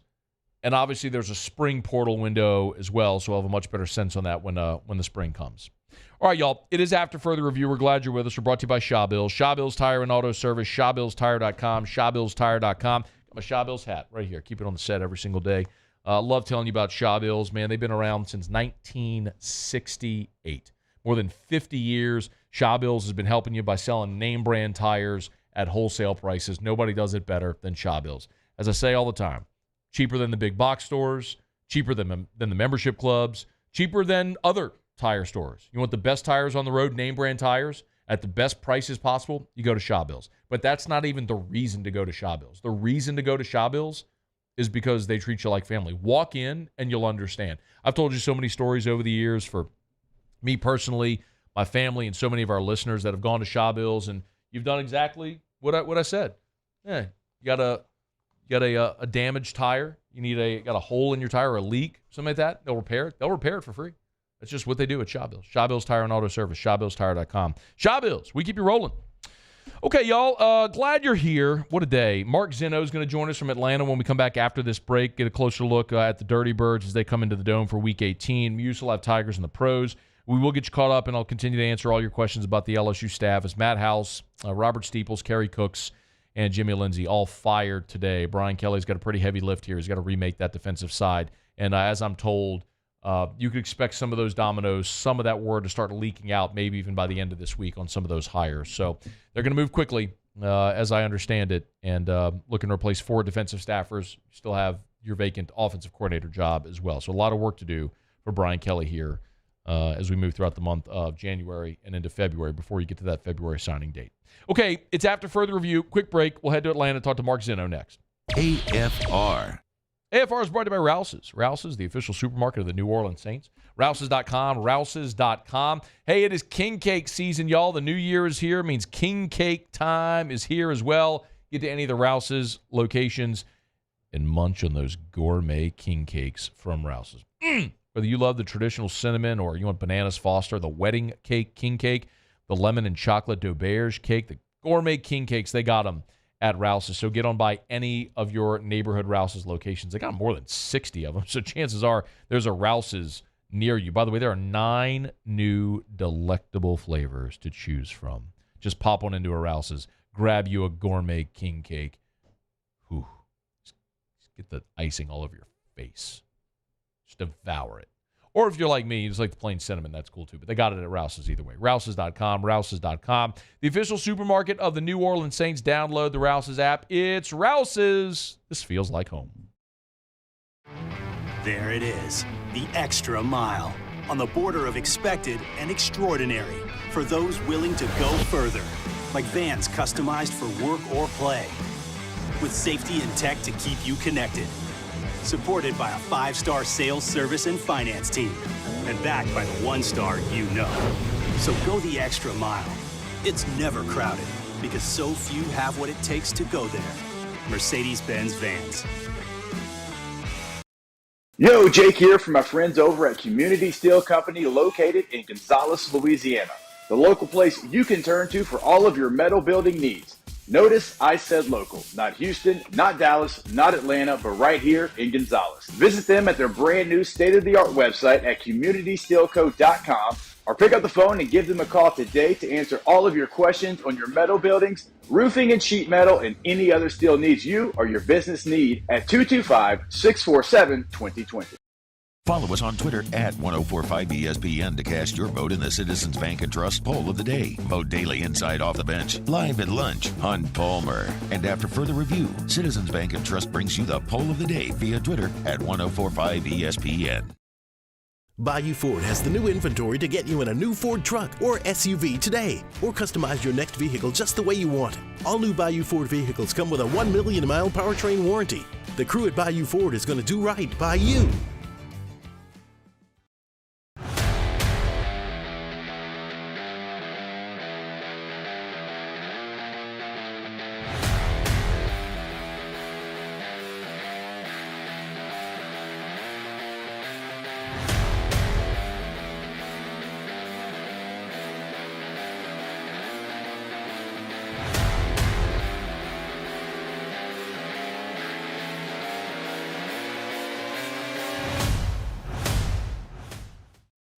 Dylan Cruz here to tell you about Six Rings Baseball and Softball Camp. If you live on the North Shore and play ball, go to Six Rings Camps with former LSU assistant coach Dan Canaveri. His knowledge is second to none, and your child will improve and have fun doing it. Camps were held at Coquille Park and Six Rings Academy in Covington with 4 sessions over the summer. Full day and morning only sessions are available from ages 7 to 13. Go to sixringsbaseball.com or call 985-206-9096. Learn the game to love the game. Electricity is all around us, and our families depend on it. Every day is sparked by the power of a cold drink or a warm meal, a movie night, and a comforting light at the end of a dark hallway. From sunrise to sunset, playtime to bedtime, our team is ready to take care of your electrical needs, even in the case of an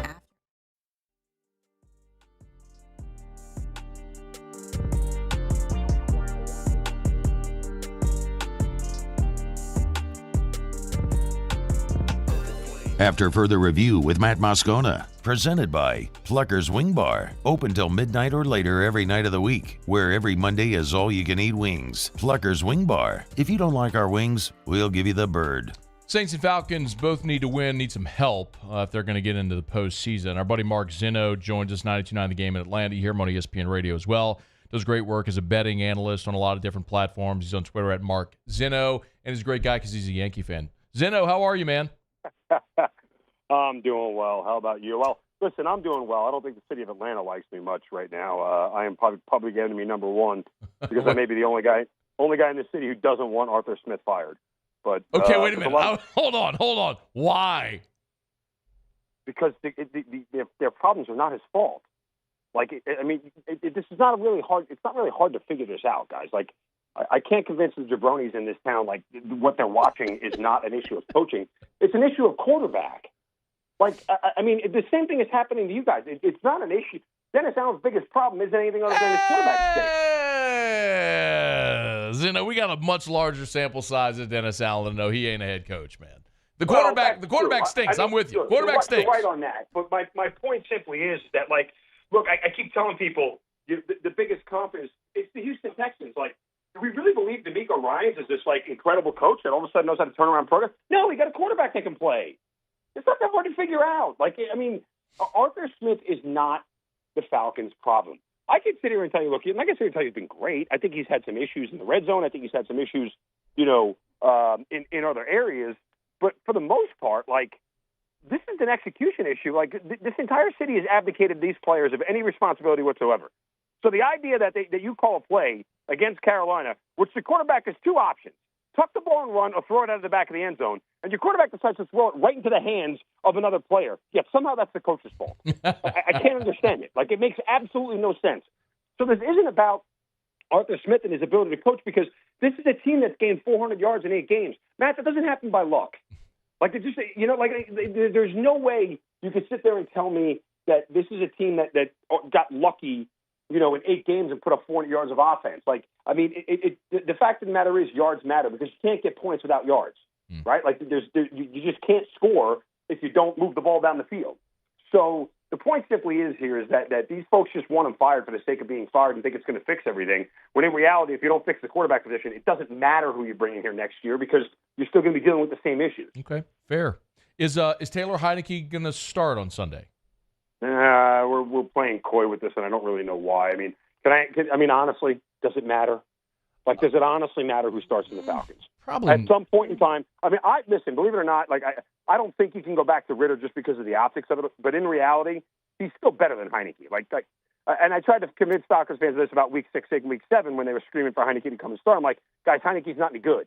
Like, he was never any good. Like, there's not a sample set that tells you he's good.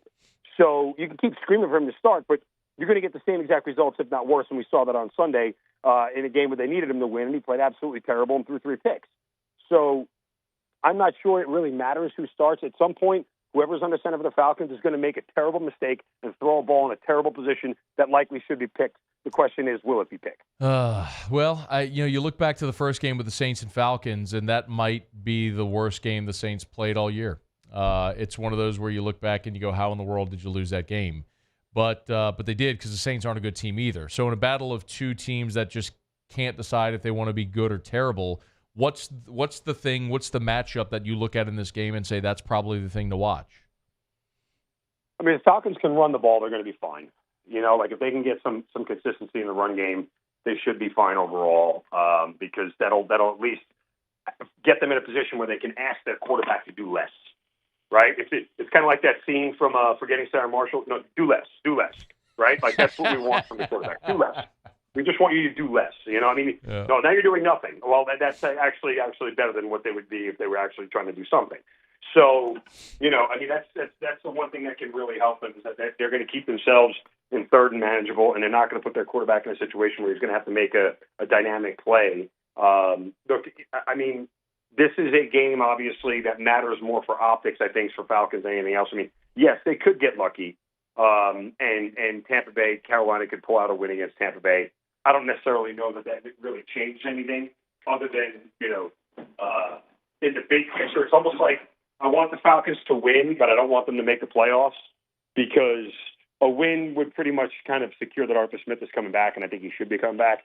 But making the playoffs all of a sudden takes you from like 13th or 14th in the draft to 20th. Yeah. Right? Like that's the real difference. Like you're going to finish 7 or 8 and 9, and you're going to end up picking 20th, and that's a real problem because then if you'd like to move up and get draft capital, now all of a sudden the price has changed. So it's a really a weird spot if the Falcons end up making the playoffs here and Tampa Bay ends up choking this thing away. Which, oh, by the way, somebody explained Baker Mayfield. Like, I mean, you know what's going to happen? Let me predict the future for you here and write this down for all the audience. You see what's going to happen. They're going to make the playoffs, and Tampa Bay is going to be stupid enough, and I stress the word stupid, to extend him to a long-term deal. When we've seen this before from Baker. Remember the Freddie Kitchens experiment where he was great. He broke the rookie touchdown passing record and everything else. And then what happened after he played the next couple of years? You know what you found out? He's not that good. So you can't take this lightning in a bottle from Baker Mayfield and expect it to work over the next 3 or 4 years because guess what? He's not that good. And so I hope Tampa makes that mistake. But they are an organization that's dumb enough to extend him. What you do is you let him walk and you go get somebody else. Like, that's really the smart thing to do. But, you know, again, who knows with Tampa what they're going to do in their front office. So if they extend him, I will just laugh myself senseless because he's not that good. I don't know, Zinno. Maybe good coaching is maximizing Baker Mayfield. Maybe. Oh, yeah. Todd Bowles has been the secret coaching elixir we've all been looking for years.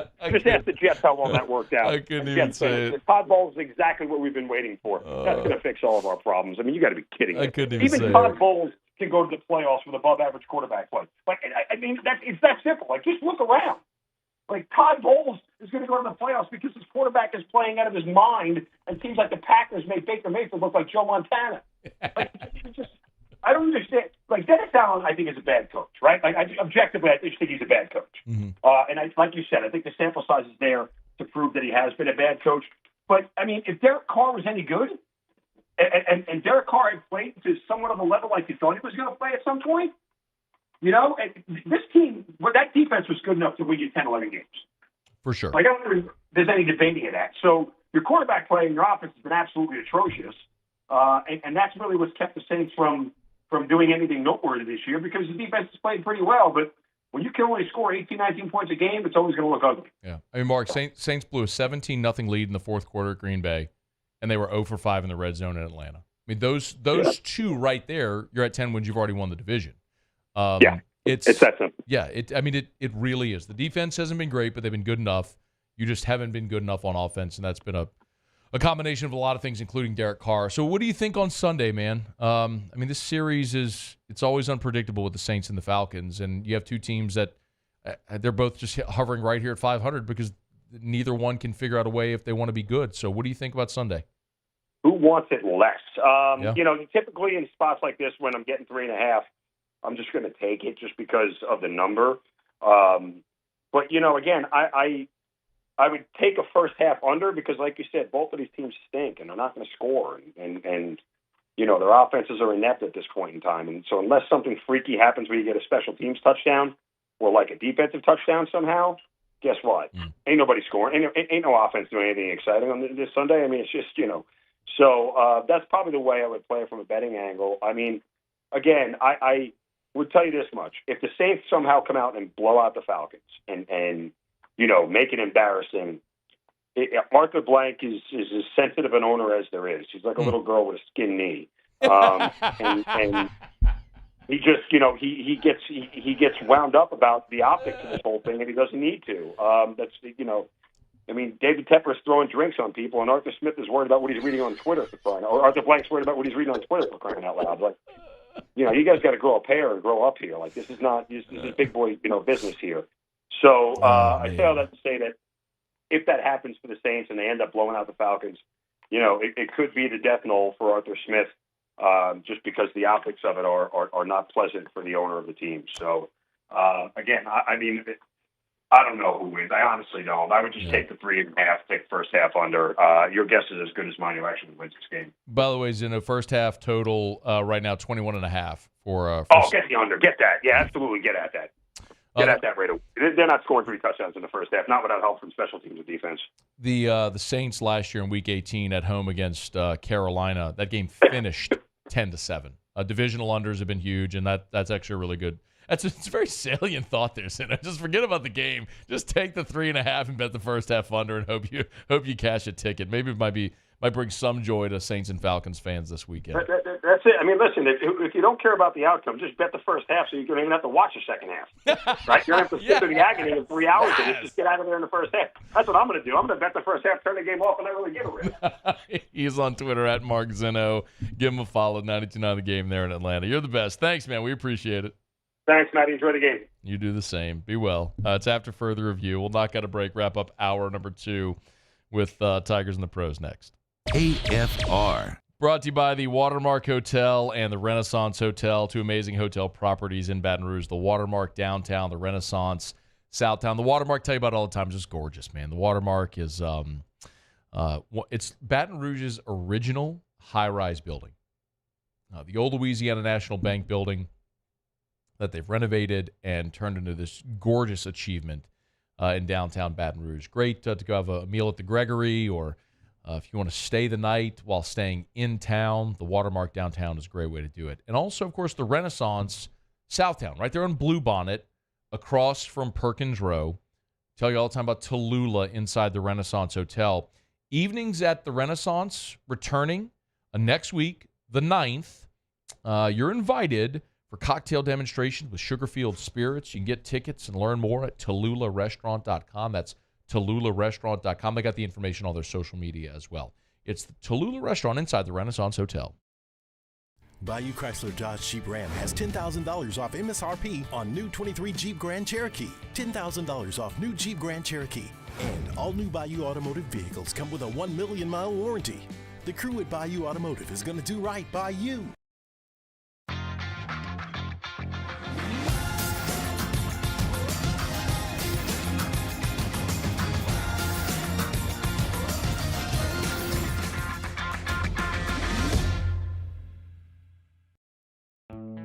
The importance of doing this fortified program and offering it to people down here is, number one, the only real chance you're going to get to do this is when you put on a new roof or build new.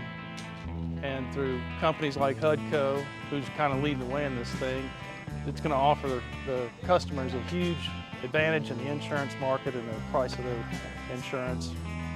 You know, we're not looking to make a fortune off fortifying. We're trying to give you a better product than our competitor at the moment. I'm trying to do something that he can. I'm trying to give you something better. So a lot of these insurance shops, you're getting a re-roof, you're only paying your deductible. Let's sit down and talk about the fortified and let's see what it does to your insurance premium. You're getting a steal. Yeah. You're getting a brand new roof and a fortified certificate for your deductible, essentially. I think we're rocking and rolling.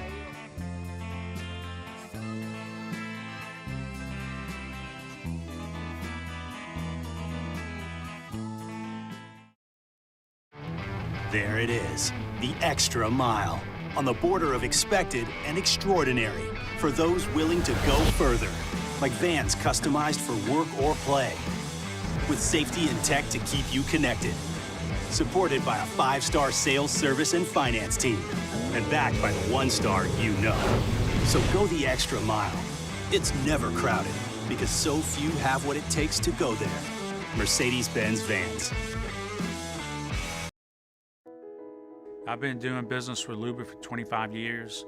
They're dependable, trustworthy. It's just the attention to detail with our clients. Our folks have years and years of experience. They're highly trained professionals, but many companies have that asset. What I'd like to think makes Luba a bit different is that we use those talents in a way that truly is dedicated to serving the needs of the folks who depend on us. Dylan Cruz here to tell you about Six Rings Baseball and Softball Camp. If you live on the North Shore and play ball, go to Six Rings Camps with former LSU assistant coach Dan Canaveri. His knowledge is second to none, and your child will improve and have fun doing it. Camps were held at Coquille Park and Six Rings Academy in Covington with 4 sessions over the summer. Full day and morning only sessions are available from ages 7 to 13. Go to sixringsbaseball.com or call 985-206.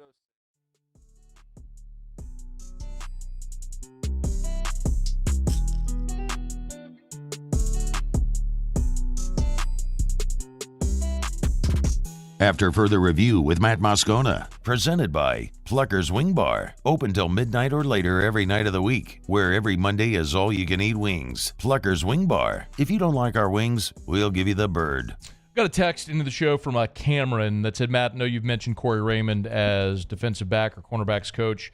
If for whatever reason that doesn't come to fruition, have you heard anything about Chevis Jackson? What are your thoughts, if any, on him? Of course, Chevis Jackson, former LSU Tiger, was on the national championship team in 2007, went into the NFL, played for the Falcons, bounced around a bit, Jags, Patriots, Broncos, Panthers, was a GA at LSU in 2015, South Alabama, then LSU, then was hired by Mike New at Ball State, and was there at Ball State before going to Kansas. I think it was Les that hired him at Kansas, but there was some overlap. He stayed maybe with the new staff, and then went to Marshall in 2022, and he's there now as the defensive backs coach. I have not – here's what I'll say. I know there are people that have thrown out Chevis Jackson's name, but I haven't heard it to the degree that it sounds like it's someone that would get hired. Again, at this point, I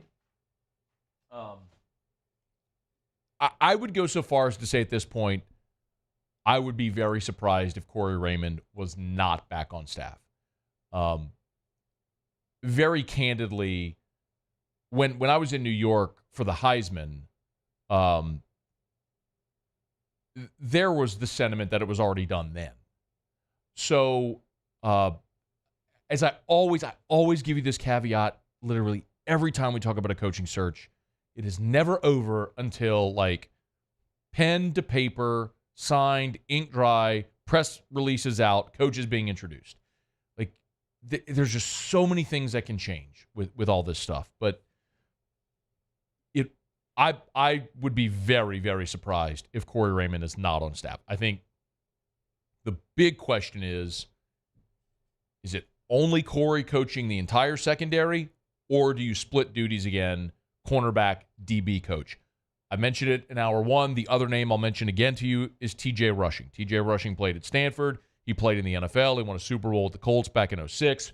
He's coached at Arizona. He's bounced around. Like he's coached, high-level football, and he's been DB coach at Texas A&M for the past several years. So, if you hire DJ Durkin as the defensive coordinator, which is one of the names that I was told today.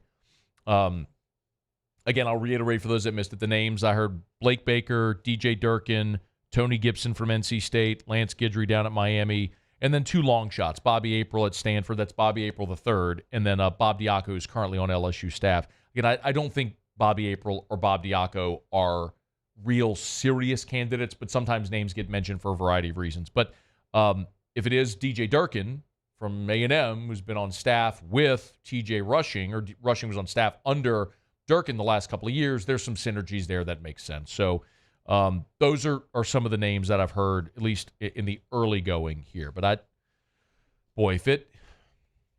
if bringing Corey Raymond back doesn't happen, I would be very, very, very surprised. I'll put it to you that way. Okay, Muso, Tigers in the pros. Tigers in the pros. They still bleed purple and gold. They're just really rich now. All right. So a couple former Tigers were in New Orleans last night doing their very best against the Pelicans. Didn't go well for them. Cam Thomas got shut out last night. That, for an elite level scorer like him, probably has not happened very often in his career. But 0 for 11 from the floor last night. Did end up with 2 rebounds, so it wasn't, I guess, a total shutout, but points-wise, it was. That came in 20 minutes. Again, it was a rough night for the Nets in general, so Trendon Watford not really lighting it up either. Was +3, but only the 4 points for Watford in 7 minutes of action. When you look at the G League last night, that's where you find KJ Williams in the Oklahoma City Blue. KJ, 17 minutes. He's seen his minutes kind of drop a little bit here in the last month or so with the Blue. Did shoot 50%, but only for 4 points in the ball game. Would add 4 rebounds. Couple things to look forward to tonight. The Pelicans are on the second half of a back-to-back and facing another former LSU Tiger. That's Naz Reid from the Minnesota Timberwolves. Should have stayed. Naz is averaging 12-4 so far in the season in 32 games played.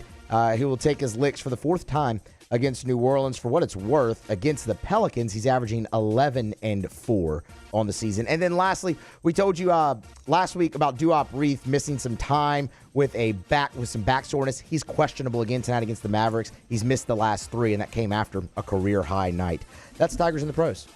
Love telling you about Relief Windows and ReliefWindows.com. Energy-efficient replacement windows, beautiful entry doors, hardy plank and vinyl siding, and now shutters. If you're getting custom windows at your home, why wouldn't you let Relief Windows do your shutters as well? Of course you would. It's Relief Windows and ReliefWindows.com. Max was having lunch today and was talking about Brandon and Adrian Holly and Relief Windows and the great work that they do and how, when you build a business like that, when the product you sell is a commodity, right? There's a lot of people that can sell you a window. You have to differentiate. In Relief Windows, it is their experience, their quality, and their level of customer service. It's Relief Windows. Check them out online at ReliefWindows.com. That's ReliefWindows.com. Okay, y'all, we'll kick off hour number 3 left.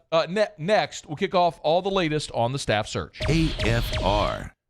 Put a button here on hour number 2, reminding you about South Point Volkswagen. On Friday, we were over at South Point. Erica got a new Atlas, traded in the 2019 Atlas she had, put in a new 2023. And boy, it's so interesting as you drive around, not only this town, but so many towns, you just see empty car lots. That's been the case since COVID. It's been so hard for these car dealerships to get inventory on the lot. Not at South Point Volkswagen. Volkswagen sent them a big old truckload of inventory couple of weeks ago, and they got inventory on the lot, busting at the seams. Matter of fact, Erica wanted something really specific. I told her, because she wanted a white Atlas with captain's chairs instead of the bench. She wanted captain's chairs in the middle, and she wanted the tan leather interior. And I was like, babe, we're going to have to order that. Like, it's so specific. We went, they had one on the lot. It had gotten there 2 days prior, and she drove away that on Friday with her brand new Atlas. South Point Volkswagen. Airline just north of Highland or southpointvw.com. That's South Point Volkswagen. What's your direction? There it is, the extra mile, on the border of expected and extraordinary for those willing to go further, like vans customized for work or play, with safety and tech to keep you connected. Supported by a 5-star sales, service, and finance team, and backed by the 1-star you know. So go the extra mile. It's never crowded because so few have what it takes to go there. Mercedes-Benz Vans. It was a humid day.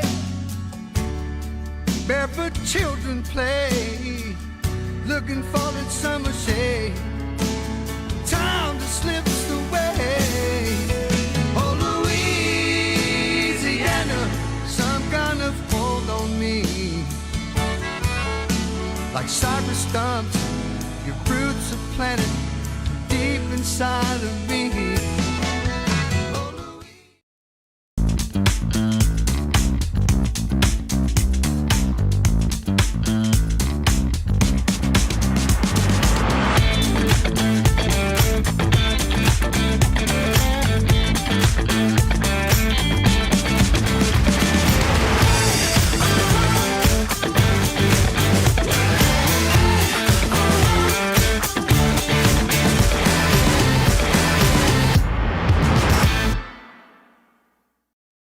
Electricity is all around us, and our families depend on it. Every day is sparked by the power of a cold drink or a warm meal, a movie night, and a comforting light at the end of a dark hallway. From sunrise to sunset, playtime to bedtime, our team is ready to take care of your electrical needs. Even in the case of an after-hours emergency, the light in your life shines brighter with Mr. Electric. I've been doing business with Luba for 25 years. They're dependable, trustworthy. It's just the attention to detail with our clients. Our folks have years and years of experience. They're highly trained professionals. But many companies have that asset. What I'd like to think makes Luba a bit different is that we use those talents in a way that truly is dedicated to serving the needs of the folks who depend on us. Dylan Cruz here to tell you about Six Rings Baseball and Softball Camp. If you live on the North Shore and play ball, go to Six Rings Camps with former LSU assistant coach Dan Canaveri. His knowledge is second to none, and your child will improve and have fun doing it. Camps are held at Coquille Park and Six Rings Academy in Covington with 4 sessions over the summer. Full day and morning only sessions are available from ages 7 to 13. Go to sixringsbaseball.com or call 985-206-9096. Learn the game to love the game.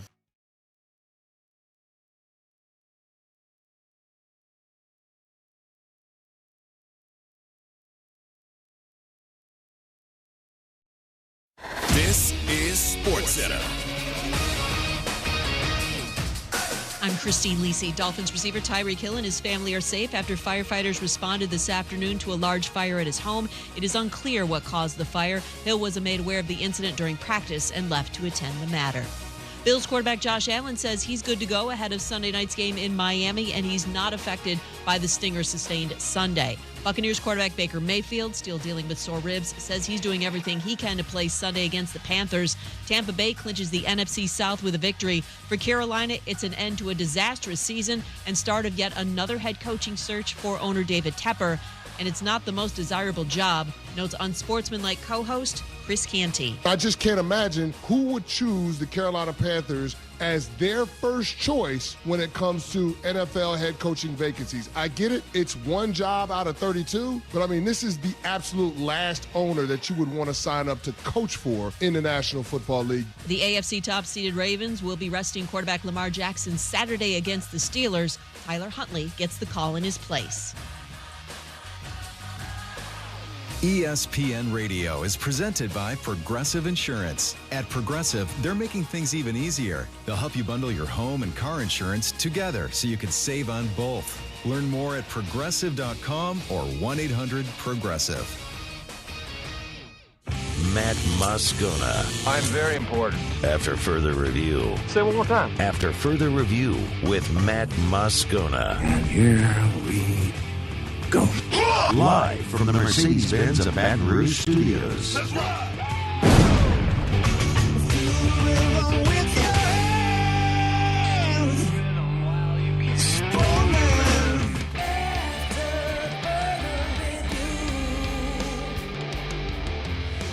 Hour 3, off we go. Welcome aboard. Glad you're with us. AFR presented by Pluckers. I'm Matt. This is Shaq O'Neal, and I hate Matt. Paul O'Neal. They're chanting Paul O'Neal's name. Yusuf. And Mr. Toby Tomplay.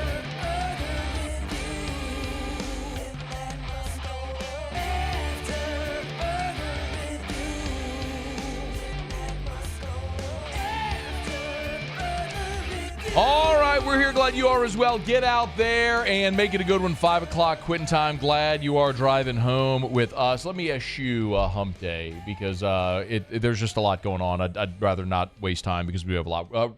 We will get to Russ Mitchell here in about 15 minutes. Russ wanted to jump aboard, talk about the playoffs, the semifinals this past weekend, the championship game coming up on Monday, and then obviously all the LSU coaching news today. So we'll get to that. I have been following a lot of your interaction today. It's one of those days where I get if you sit here for 3 hours, it might feel a little repetitive, but by the nature of how people use radio, you're in and out of your car, it's 5 o'clock, people probably just knocking off of work. So I want to take this moment, sort of reset, catch everybody up with what happened today and kind of where things stand. And I will get to a lot of your interaction because a lot of you are throwing out names, and some of which are names that I have asked about and I have vetted, and I can answer to the best of my ability. What you need to know is that today LSU, of course, fired 4 defensive assistants. This felt like a foregone conclusion, certainly with Matt House from the time of the Ole Miss game when you were terrible against Arkansas, which at that point, remember, Arkansas offensively was having a miserable season, and they came to Baton Rouge and even took a late lead on you, and you had to have that a great offensive drive to finish the game. Nobody could cover the tight end. It was a brutal showing. And a week later, you go to Oxford, you give up 700 yards, and you lose on a day where your offense put up 49 points and 600 yards. At that point, I said, Muse, can you play that again? I said point blank, this was the Monday after the Ole Miss game. This was what I said here. It's not that this is anything new, but just for context, this was the Monday after the Ole Miss game. I don't know how you survive this if you're Matt House. You cannot field a defense that gives up more yards in a game than any defense in the history of this program and survive it. And Matt House didn't. Although, boy, he almost did. And I'll tell you, when that team was down in Tampa the week after Christmas and leading up to that game, the feeling around the program was that Matt House was going to return unless if he got hired away by an NFL team. But you go out and you put out that defensive performance the way they did against Wisconsin, and then you saw how the players reacted. I'll mention again, hat tip to Jacques Doucet, who had a video on the field of Matt House trying to go shake hands with Mekhi Wingo, who shunned Matt House. He just turned away, wouldn't offer his hand to him. And then you see today, after Matt House was fired, Braden Swinson on his social media posted a video of someone kicking rocks with, if you know, you know. Harold Perkins on his Instagram reacted with another vaguely similar post, kind of throwing shade at Matt House. Brian Kelly's worked hard to build culture, and it became very clear very quickly that you were at risk of that eroding if Matt House had stayed. I've said here for many, many weeks now that there were going to be a minimum of 2 defensive staff changes. What was clear is that Robert Steeples wasn't going to be back, and they were going to make a change at defensive line. That much I knew all along. But Kerry Cooks might have been involved in that all along, but I don't know. What I do know is that Robert Steeples and you were going to make a change at defensive line just because of the uncertainty around Jimmy Lindsey. So Steeples, Cooks, Lindsey, and now we know Matt House as well. So LSU's going to have to pay Matt House a healthy buyout. He's owed 90% of his remaining contract, which totals $3.69 million.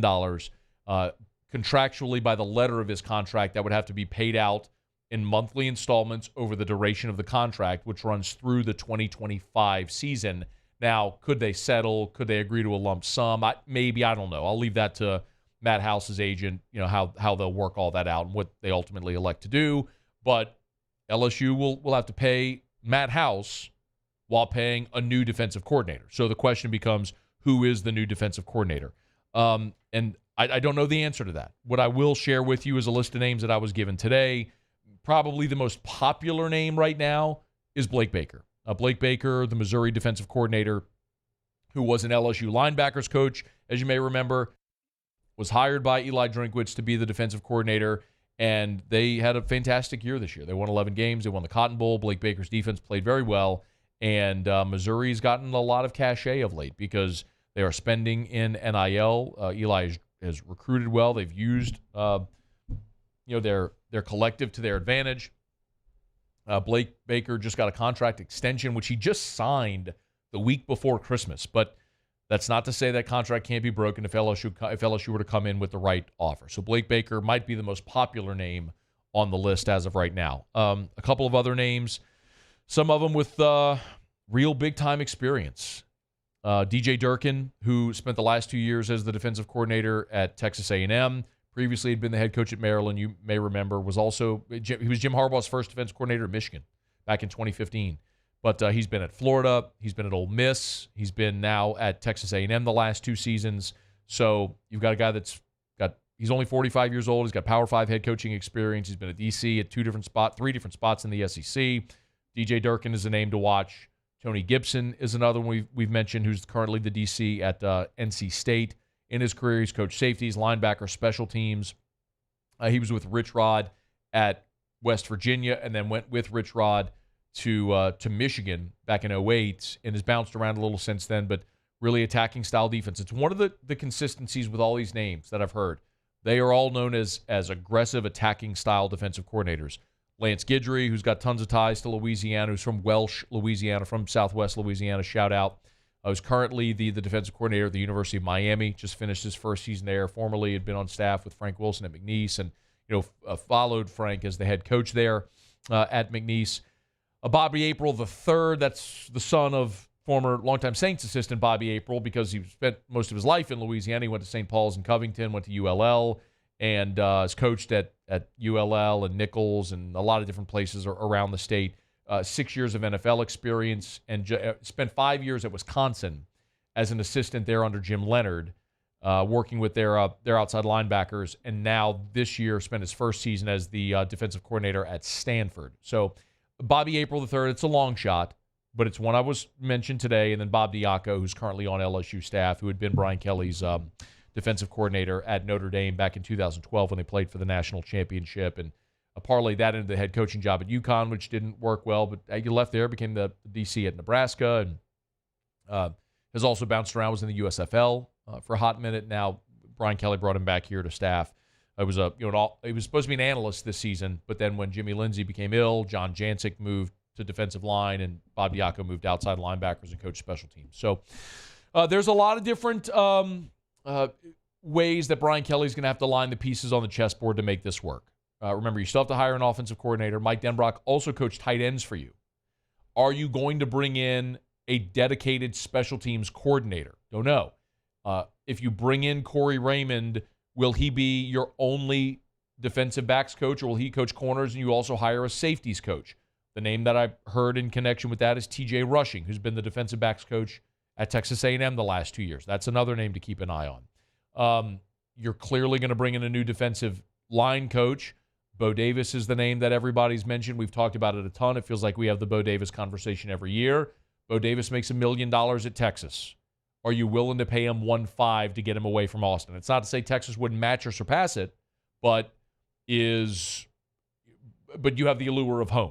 If he could come coach at his alma mater and make $1.5 million, he'd do it. Is LSU willing to set a precedent of having $1 million position coach? I don't know. We'll get that answer soon enough. But that's some of what's floating around right now.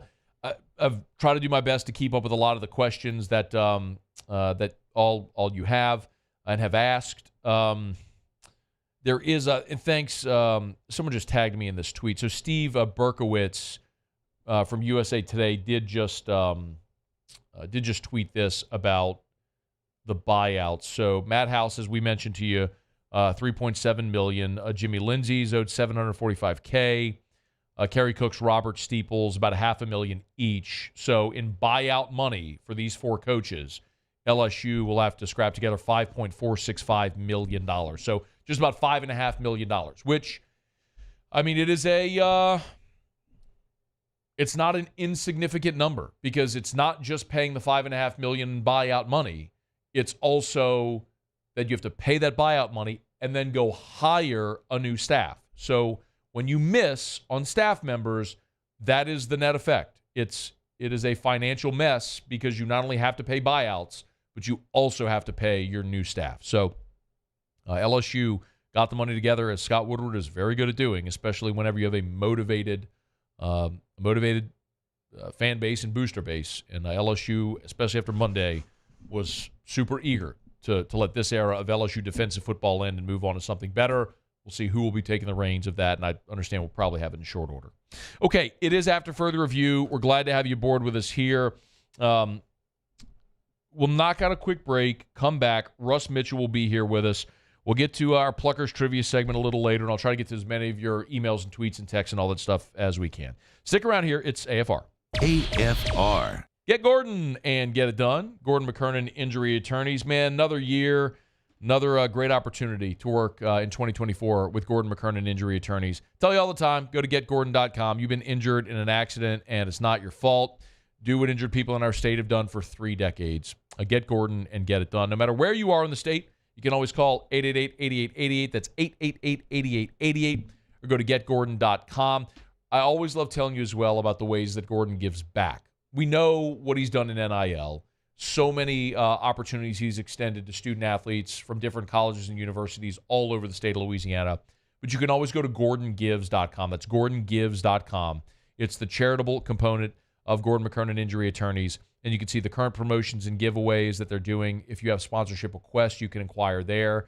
You can see Gordon Gives in action, kind of like the bike giveaways that they did a few months back. It's Gordon McKernan Injury Attorneys. Get Gordon and get it done. Elevate brand visibility, ignite customer engagement with the power of radio and digital advertising combined. Guarantee Digital Media brings the two together as a trusted media partner in Louisiana for nearly a century. Claim your free digital audit at guaranteemedia.com. Breck teamed up to reimagine your parks, and you imagined big. With your help, we went to work, creating 12 beautiful community parks across the parish. A family-sized water park, miles and miles of trails, and parks just for your dogs. There are more places to splash, to explore, to run wild, and even soar. You imagined, we delivered. Gold. Breck, your #1 park system in the nation.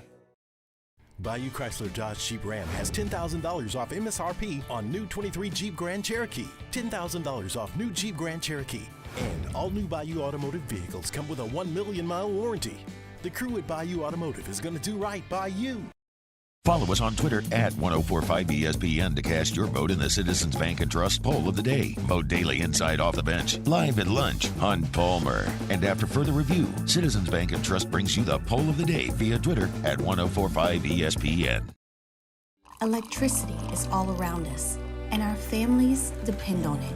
Every day is sparked by the power of a cold drink or a warm meal, a movie night, and a comforting light at the end of a dark hallway.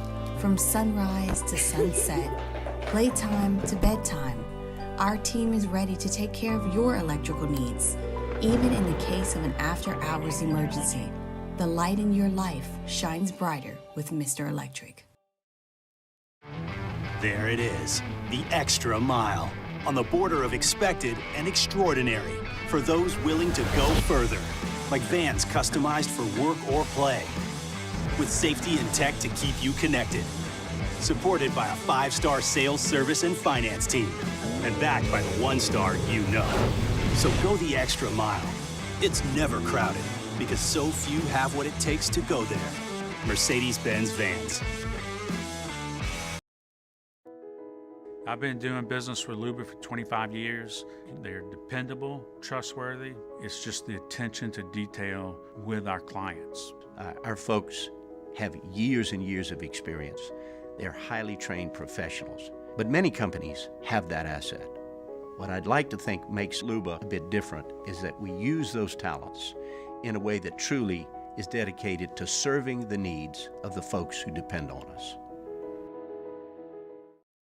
Gulf Coast Bank and Trust is giving our customers the power to bank anywhere, anytime during this challenging event. And we're right there with you.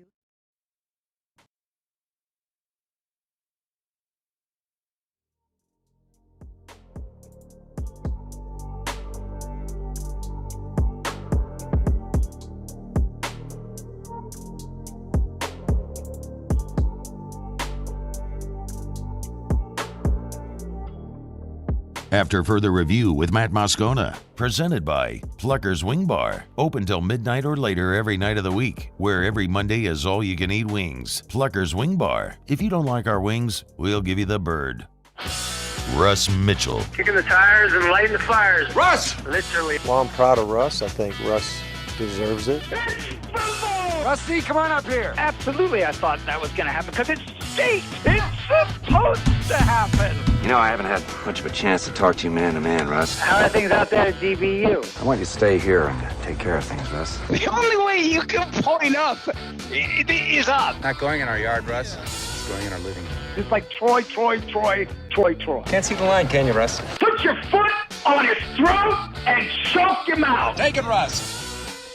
Hey, man, I thought you went into hibernation. Kicking the tires, lighting the fires, baby. What a Monday. What a day of football. Hey, that was like fantastic. I thought you were talking about the coaches getting fired today when you came out and shoot like that. You know, I love all my children the same. No, you don't.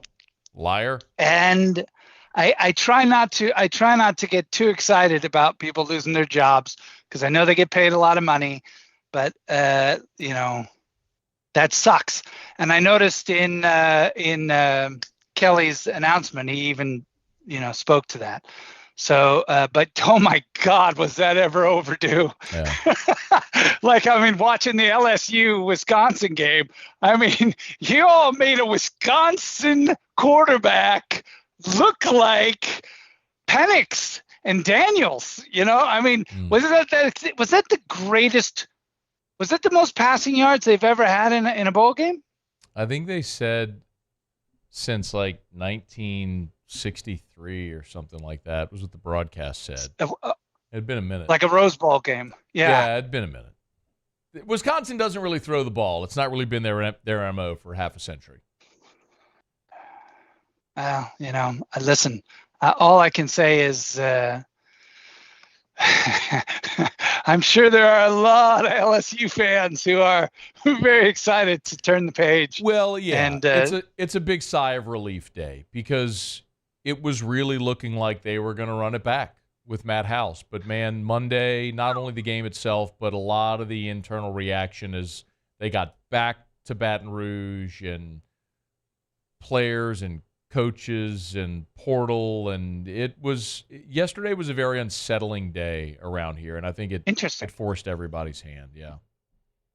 Interesting. Well, again, I think the right decision, by the way. To make the right decision. I think it is the right decision, you know, and I'm sure it's not cheap either. You know, it's not a Jimbo Fisher expensive, but you know, I mean, I'm sure it wasn't a cheap decision, but it's the right one.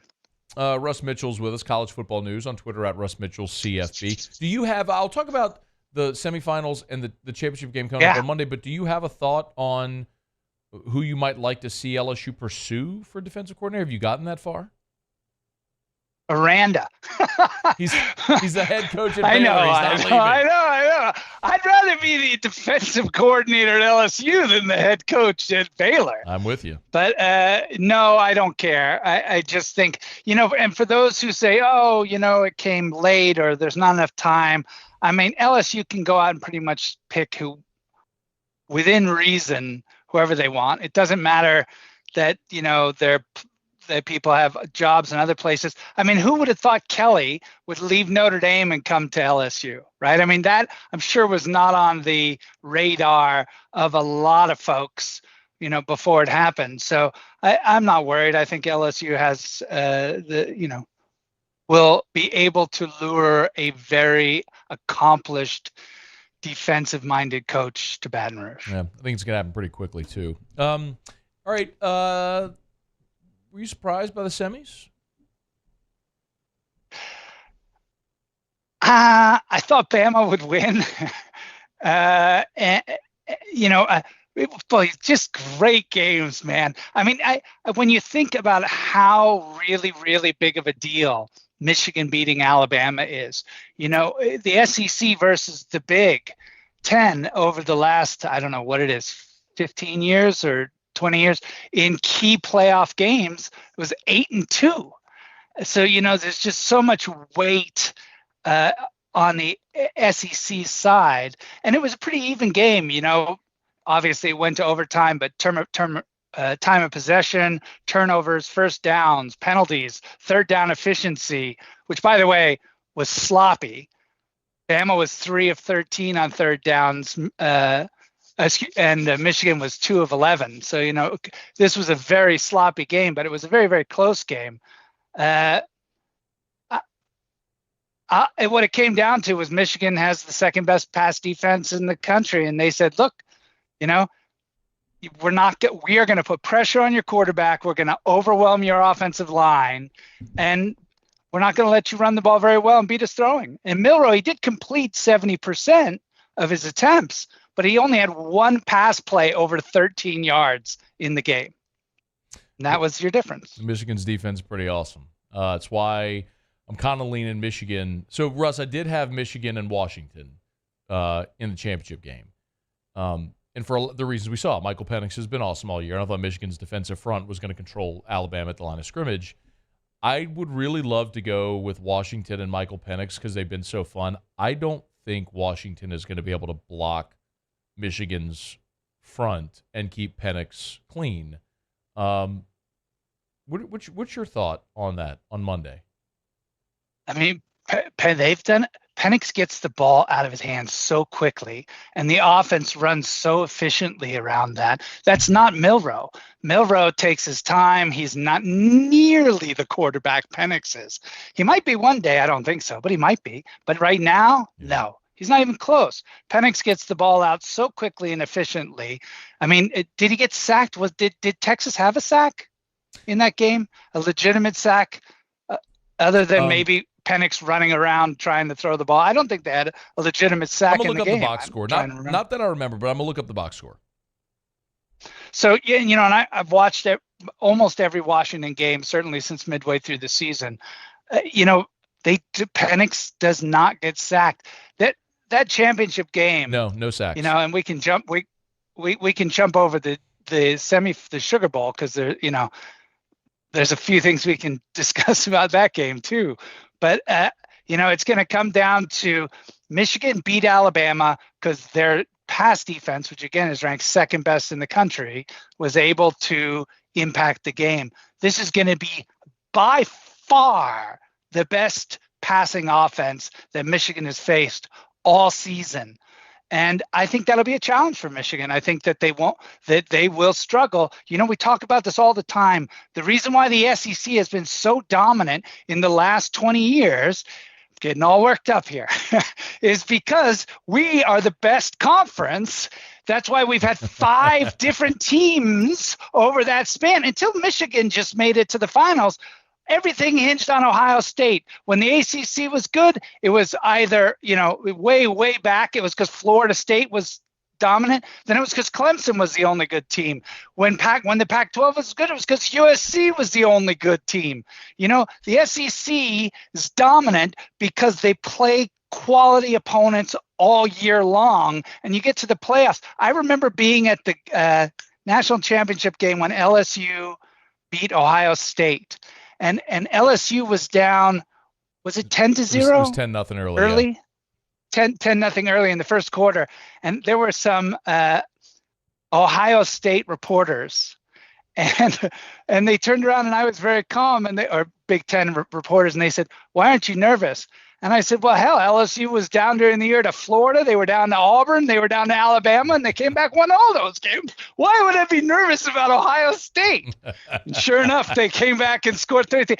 My point here is Ohio State hasn't faced a pass offense like what they're going to see from Washington once for the whole season. So, yeah, I think that could be a significant reason why Washington wins this game. Are you picking Washington? What'd you say? Are you picking Washington? I am taking Washington. I think Washington wins this game. I think you're absolutely right. Texas ran the ball 28 times on Monday for 6.5 yards a carry. I mean, that is not a very good run defense, boys and girls. That is pretty piss poor. So particularly, I mean, Ewers really was never sharp in that game. Yeah. Particularly down the stretch. The first half was pretty back and forth offensively. The second half, Washington's defense just completely stymied Texas, threw them off their rhythm. And then the only thing about that was surprising was the sphincter check that Kalen DeBoer got late because, my goodness, man, just kneel the ball 3 times. The fact that he ran Johnson 3 times got him injured. That didn't bother me. Didn't bother me, and I'll tell you why. You get the first down, the game's over. Now, and you could say, well, you get the first down and the game is over. Or you fumble. You play or your to win the game. And winning, you play and winning to the win. game is running the ball, making them use their timeouts, and then there's 10 seconds left in the game, and they have no timeouts and have to go 90 yards. I didn't have a problem with it. Ooh. Even if he doesn't get it, and he gets down, they punt the ball, and how many seconds would have been left? 12 seconds, and they're on their 15. Yeah. So I'm not worried about that at all. And you could say you're running a guy who's injured But he was running him all game long. It was the last play of the game. You could fumble a snap. They could strip the ball. There's a million things that could happen that are negative. You could have a false start. There's a million. You could have a holding. I hear you. You have a face. There's a million negative things that could happen that are taken off the board if you just take a knee. I understand you. Oof. I'm just saying there's another way of looking at that, which is get the first down, game's over. I would have tried to get the first down. Running the ball. They're going to stack the line, which they did. To me, everyone wants to talk about Penix. Everyone wants to talk about Ewers. Even as I said earlier, Texas running the ball for 6.5 yards a carry. To me, Braylon Trice, the defensive lineman for Washington, what a game. I mean, Penix had an amazing game, but Trice, 5 tackles, 2 sacks, 3 tackles for a loss, disrupting the game on every play. Braylon Trice, to me, is the player that no one's talking about coming out of the Sugar Bowl.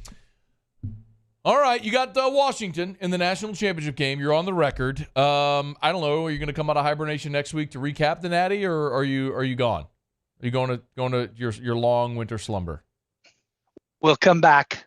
All right. We'll talk a little bit about the game. We'll talk about what's in store for the Tigers. Love it. And then I'm gonna go sleep. All right. As it is, my voice. I don't even know if I'll have a voice by next week. Oh, you'll be fine. You'll be fine. I'm doing the best I can. He's on Twitter at Russ Mitchell CFB. College football news with us here on Wednesdays during the season and doing us a solid here. Look at that, the Hudco Roofing hat. I love it so much. Do business with someone you know.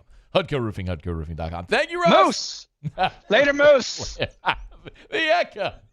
Get out of here. All right. It's After Further Review. We're brought to you by the Aesthetic Medicine and Anti-Aging Clinics of Louisiana, Baton Rouge, Lafayette, and online at theantiagingclinics.com, theantiagingclinics.com. Remember, semaglutide. You've heard about it. They have it at the Aesthetic Medicine and Anti-Aging Clinics of Louisiana. If your New Year's resolution is to lose weight, semaglutide could help. Go for a consultation at the Aesthetic Medicine and Anti-Aging Clinics of Louisiana, Bluebonnet in Baton Rouge, Ambassador Caffrey in Lafayette, and online at theantiagingclinics.com. That's theantiagingclinics.com. Look and feel like your younger self. They can help you at the Aesthetic Medicine and Anti-Aging Clinics of Louisiana, Baton Rouge, Lafayette, and online at theantiagingclinics.com. Okay, let me knock out a quick break. We'll come back on a day of a lot of breaking news. What's a little more? We'll get to the absolute latest big, gigantic recruiting news for LSU. We'll get to it next on AFR. AFR. Bayou Ford has the new inventory to get you in a new Ford truck or SUV today, or customize your next vehicle just the way you want it. All new Bayou Ford vehicles come with a 1 million mile powertrain warranty. The crew at Bayou Ford is going to do right by you. Yo, Jake here from my friends over at Community Steel Company located in Gonzales, Louisiana. The local place you can turn to for all of your metal building needs. Notice I said local, not Houston, not Dallas, not Atlanta, but right here in Gonzales. Visit them at their brand new state-of-the-art website at communitysteelco.com or pick up the phone and give them a call today to answer all of your questions on your metal buildings, roofing and sheet metal, and any other steel needs you or your business need at 225-647-2020.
Dylan Cruz here to tell you about Six Rings Baseball and Softball Camp. If you live on the North Shore and play ball, go to Six Rings Camps with former LSU assistant coach Dan Canaveri. His knowledge is second to none, and your child will improve and have fun doing it. Camps were held at Coquille Park and Six Rings Academy in Covington with 4 sessions over the summer. Full day and morning only sessions are available from ages 7 to 13. Go to sixringsbaseball.com or call 985-206-9096. Learn the game to love the game.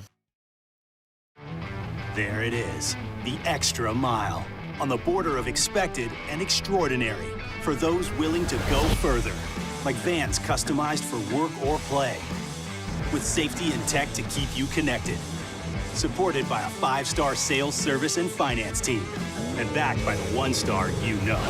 So go the extra mile. It's never crowded, because so few have what it takes to go there. Mercedes-Benz Vans. At Relief Windows, we're more than windows. We're windows, doors, hardy plank, and vinyl siding. But our number one product is always customer satisfaction. Visit us online at reliefwindows.com. Oh, by the way, we do shutters too.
After further review with Matt Moscona, presented by Plucker's Wing Bar, open till midnight or later every night of the week, where every Monday is all-you-can-eat wings. Plucker's Wing Bar. If you don't like our wings, we'll give you the bird. Remember, you can always text me, 225-396-4400, 396-4400, 396-4400. Good question from Scott Lumine, who said, Matt, does LSU still have to pay House if he gets another job?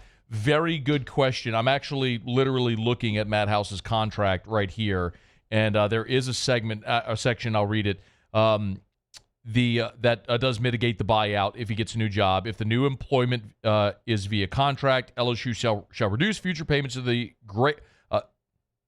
If new employment is via contract, LSU shall reduce future payments by the greater of the average annual compensation of the coach's new employment agreement or the specific annual compensation due for a given year corresponding to this agreement. So, yes, the answer to that question is yes. If Matt House gets a new job, then whatever his contract is at his new employer will mitigate the buyout that LSU owes him. So that is a way that LSU could owe less on the buyout than what they pay. So very good question there by Scott. I appreciate it. As we were going to break, mentioned that there was breaking news. So let's get to that. This is in no way unexpected. It was completely expected and has been for quite some time. As a matter of fact, the date that this announcement happened was intentional. Harlem Berry, the number 1 running back in the country for the class of 2025 out of St. Martin's Episcopal down in the New Orleans area, has committed to LSU. He's playing at the Under Armour All-America game. He's a high school junior, and as I understand it, he's the first high school junior, the first underclassman ever to announce at the Under Armour game. I didn't even know they let underclassmen play in the All-America game. But Harlem Berry picked today because today, January the 3rd of 2024, is 10 years to the day that Leonard Fournette, the number 1 running back in the class of 2024, committed to LSU, and running backs coach Frank Wilson. So on a day where LSU made some pretty big moves and is moving to replace the majority of its defensive staff, they also land Harlem Berry, 5-star running back for the class of 2025, which means if LSU gets Bryce Underwood, his commitment, he's committing in 3 days, right on the 6th. If LSU lands Bryce Underwood, they would have the number 1 quarterback, number 1 running back, and number 1 receiver in the country for the class of 2025. What a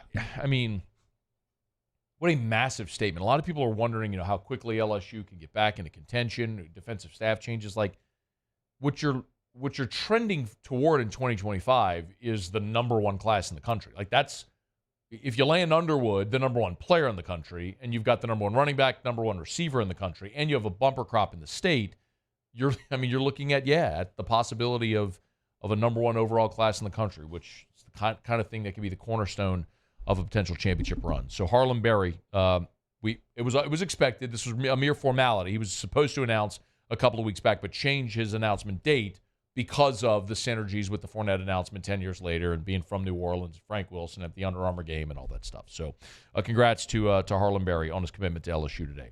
All right, it is after further review. All right, we'll get to Pluckers Trivia here in a second. I want to shout this guy out because he's kept me up to date on his LASIK journey here. His name is Ryan Hodgins, and he's been texting me. He texted me a while back because he's very apprehensive about going to do LASIK. He's nervous about the surgery. And I kept pushing and pushing, like, you just got to go, man. And he texted me to say, it's official, pre-op went well, going to see Dr. Blake Williamson for LASIK on January the 11th. So next week, Ryan will go for LASIK. He said, because of you, you gave me the courage to do it. I'll text you after for sure and let you know. You'll have to give me a shout out, but for sure, depending on pain level and how the volume hits. I didn't need that. It was easy for me.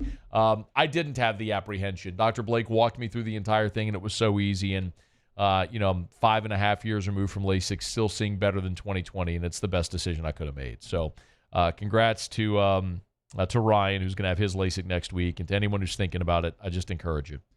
Let the new year be the push. Call 924-2020, 924-2020, or go to williamsoneye.com. That's williamsoneye.com. Okay, it is a hump day. Wednesday shows brought to you by Pluckers, and Wednesday is also trivia day over at Pluckers. Been a minute since I've been able to do this, so let's hit it, Muse. Here we go. It's time for Pluckers Trivia. How many will Musso get wrong today? Pluckers Trivia. Every Wednesday night, 7:30 at Bluebonnet, 8 o'clock at Nicholson. All right. So I wasn't here last week. Muse, you were hosting. To whom did you ask the question? Well, that'd be one Paul O'Neill. So you asked the questions to Paul. Yep. How did Paul do? Paul went 2-1. Oh, no kidding. Yeah, good day. A winning record for Paul. Give him a ding. That was a little low, wasn't it? Yeah, we're going to do that again. Hold on. There we go. Like that. That's way better. Okay, so I think we've proven the point that Muse, you stink at this, and Paul is really good. I mean, I would have gone 2-1 last week, too, but yeah. Here we go. Despite never playing a single game for them, what team drafted Kobe Bryant? That is New Orleans, correct? Right? Yeah.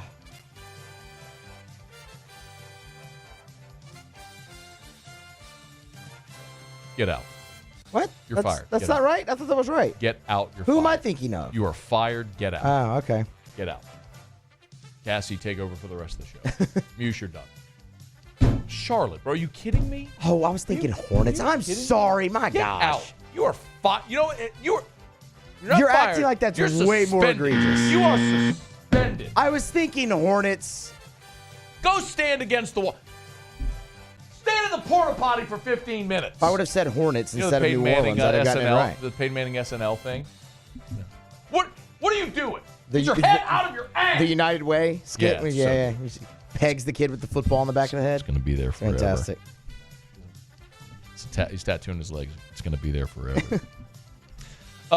Muse, that is atrocious. For a man working on a sports talk station. It's really not. That is because if I would have said the mascot instead of the city, I would have gotten it right on a technicality. So the fact that you didn't confidently know who drafted Kobe Bryant is appalling. That you work on a sports talk station, you don't know that. That's appalling. Who drafted Brett Favre? Oh, I wasn't born.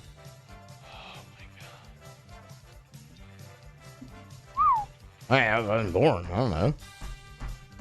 It's not important. What's important is where they played, and you remember the legacy that way.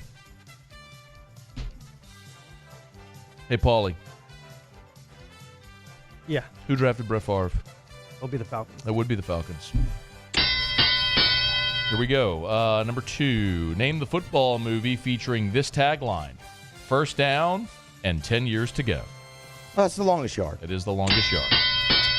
And number 3. If Charlie Sheen is Charlie Harper, then who is Alan Harper?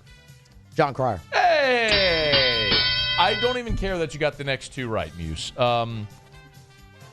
Missing the Kobe question.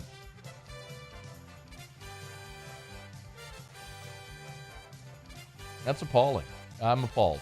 John Cryer's bald now. Really not a good look for him. What do you have against bald people? Nothing. I said it's not a good look for him. Sounds like you're a baldist. You're a No. hairist. You're a phallicist. No. I was in favor of you. Did I just make up that going word? bald. A phallicist? Paulie loves that. I like it. It was good. You're a phallicist is what you are. Like a follicle? A phallicist. Okay. Man. We'll try to recover after Muse just didn't know who drafted Kobe Bryant. I don't know what... Muse, I feel like you sitting here is just lowering the credibility of the sports talk station. I'm really shaken by this. I mean, because of one Kobe Bryant question? That's a layup. Rip, by the way. See that layup, what I did there, Paul? It's a layup. It's a basketball pun. Kobe Bryant played basketball. Didn't hear the... Yeah, you well, played it. I played it. There it is. Am I let me know if I'm overreacting. Tweet me, text me. Am I overreacting to this? Okay, we'll grab a quick break and we'll wrap up with Otterlocks next. I'm shook. AFR. Brought to you by Pluckers, Nicholson Bluebonnet, dine and carry out or delivery. 28 flavors of award-winning jumbo chicken wings. If you go to Pluckers Trivia tonight, and they do in fact ask you who drafted Kobe Bryant, if you didn't know before, now you do know. It was the Charlotte Hornets. There you go. We just gave you the answer to one of the questions. But get on by Pluckers.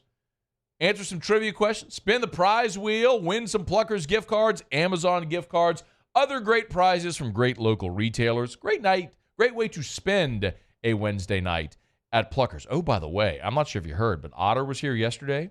He gave us a pick on Wisconsin and Iowa. I think we had Wisconsin, didn't we? Or was it? Yeah, it was the Badgers. That's right. 5.5. Hit. You better believe that. So whatever Otter gives us, get on by Pluckers tonight. Watch it, bet it, eat wings, drink beer. It's Pluckers, Nicholson or Bluebonnet. Dine in, carry out, or delivery. Every Wednesday is trivia. Remember, at Pluckers. If you don't like our wings, we'll give you the bird.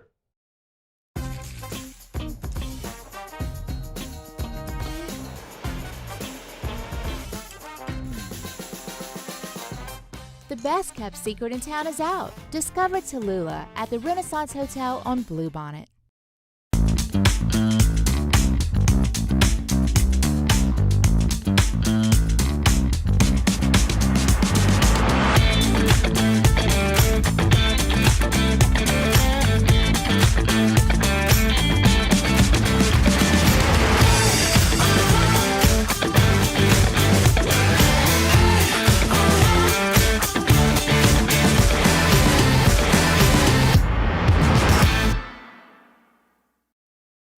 The Windsor Senior Living Community in Mandeville, Louisiana is a beautiful, vibrant apartment community geared towards seniors.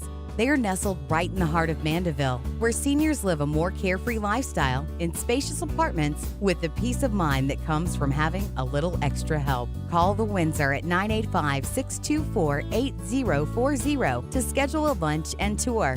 Come see how the Windsor can be your passport to peace of mind. Bayou Chrysler Dodge Jeep Ram has $10,000 off MSRP on new 23 Jeep Grand Cherokee, $10,000 off new Jeep Grand Cherokee, and all new Bayou Automotive vehicles come with a 1 million-mile warranty. The crew at Bayou Automotive is going to do right by you. Electricity is all around us, and our families depend on it. Every day is sparked by the power of a cold drink or a warm meal, a movie night, and a comforting light at the end of a dark hallway. From sunrise to sunset, playtime to bedtime, our team is ready to take care of your electrical needs. Even in the case of an after-hours emergency, the light in your life shines brighter with Mr. Electric. I've been doing business with Luba for 25 years. They're dependable, trustworthy. It's just the attention to detail with our clients. Our folks have years and years of experience. They're highly trained professionals. But many companies have that asset. What I'd like to think makes Luba a bit different is that we use those talents in a way that truly is dedicated to serving the needs of the folks who depend on us.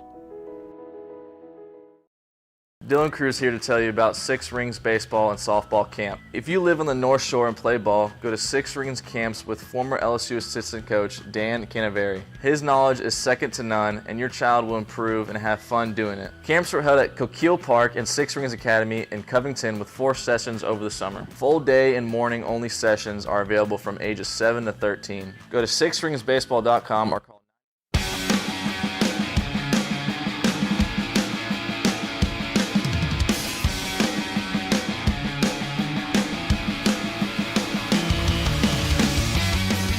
After further review with Matt Moscona, presented by Plucker's Wing Bar, open till midnight or later every night of the week, where every Monday is all-you-can-eat wings. Plucker's Wing Bar. If you don't like our wings, we'll give you the bird. All right, down the stretch, we come final segment here on a Hump Day edition of AFR, presented by Pluckers. What a busy, newsy day. Newsy couple of days it's been. One thing left to do. Let's find out what we're betting on tonight. It's time for Otterlocks. Otterlocks, presented by Lofton Staffing Services. At Lofton, we put people to work. Call us today at 924-0200 or go to lofton.jobs. So we turn to the one and only, the incomparable and often incomprehensible, the Ottfather himself, Jimmy Ott. Otter, how are you? Good. Nice little winner last night. Putting his last little touches on this little future bet at plus 4,500. USFL Rookie of the Year, Tanner Mordecai. It's so stupid. That's actually not a bad play. Does he get to play the LSU defense? So sign me up. I'm down. I digress. Otter gave us a winner last night on the hardwood. Wisconsin laying 5.5. Rockin' chair cover, by the way. So nice little winner to get started for the week on the hardwood. What are we looking at, man? I got 3 in college. This one getting ready to go down in Miami. AC, a lot of conference action. We're into it now. Clemson, man, top 10 NET. They've done this before. I'm going to go against them here. Getting 1.5 or 2. I found 2 at Bet Rivers. You might have 1.5, 5 to 2 at the DraftKings. But Miami against Clemson, catching points at home. I'm looking at 1.5. If you can buy it to 2. Wait. I'm sorry. So we're taking Miami here. Correct. Okay. Thank you. Okay. Yeah. I like Clemson's team, but they have a history of doing this, starting out really strong, and then they kind of, when they get into conference play, it kind of levels out a little bit. So, okay. And I mean, home dog. Miami's got a top 50 NET. They're fine, but Clemson's not one of the top 10 teams in the country. They're good. I think they're tournament worthy for certain, but on the road laying points, not tonight. Okay. All right. Speaking of NETs, here's a big difference. Stanford top 100 NET. Stanford number 97. UCLA, this is one of their weaker teams they've had. They lost everybody.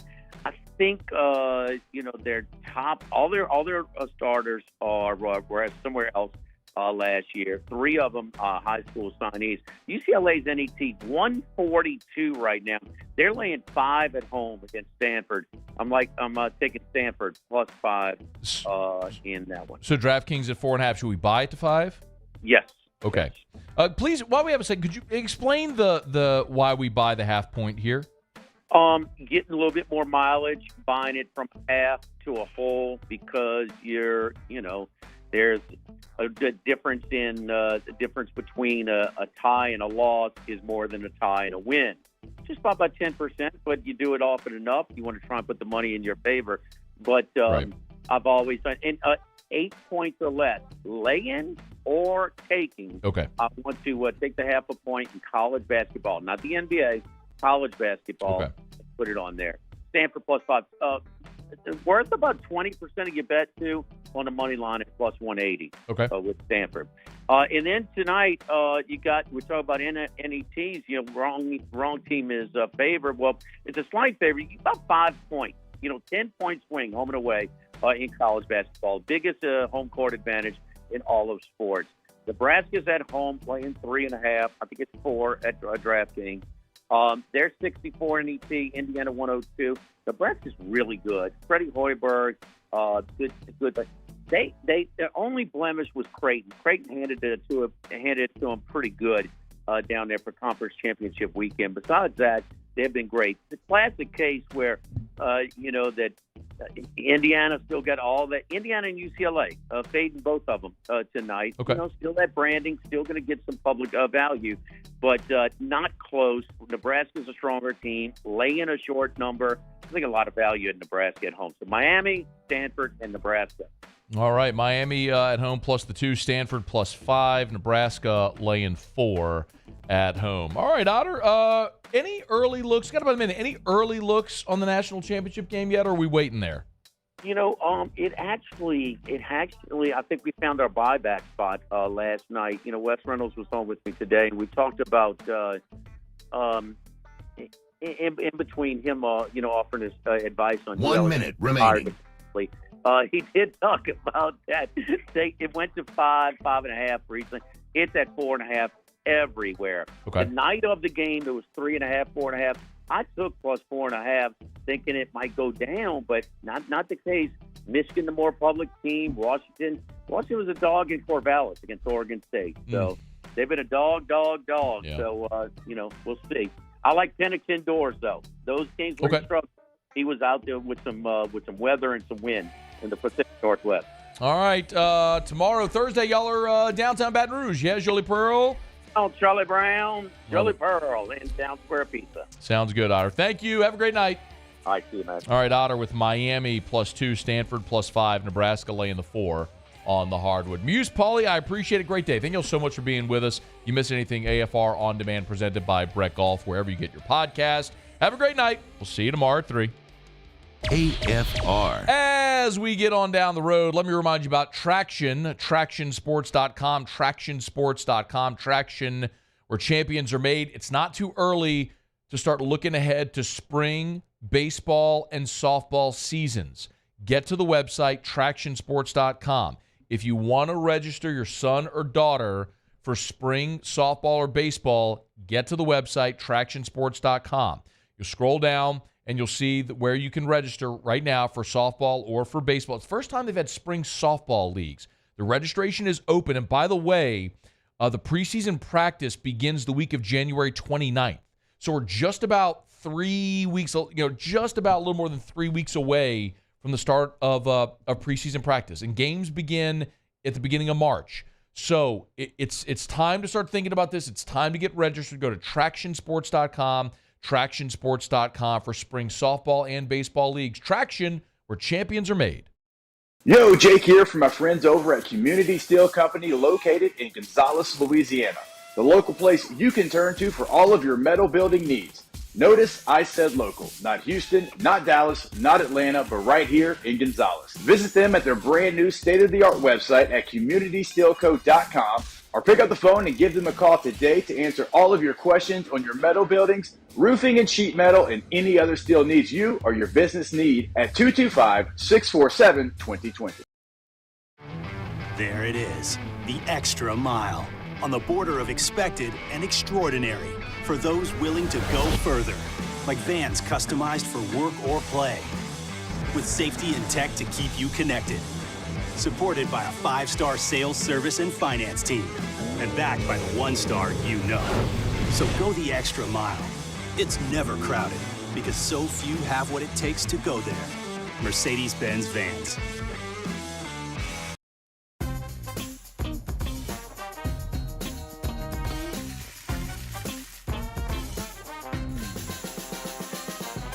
The best kept secret in town is out. Discover Tallulah at the Renaissance Hotel on Bluebonnet.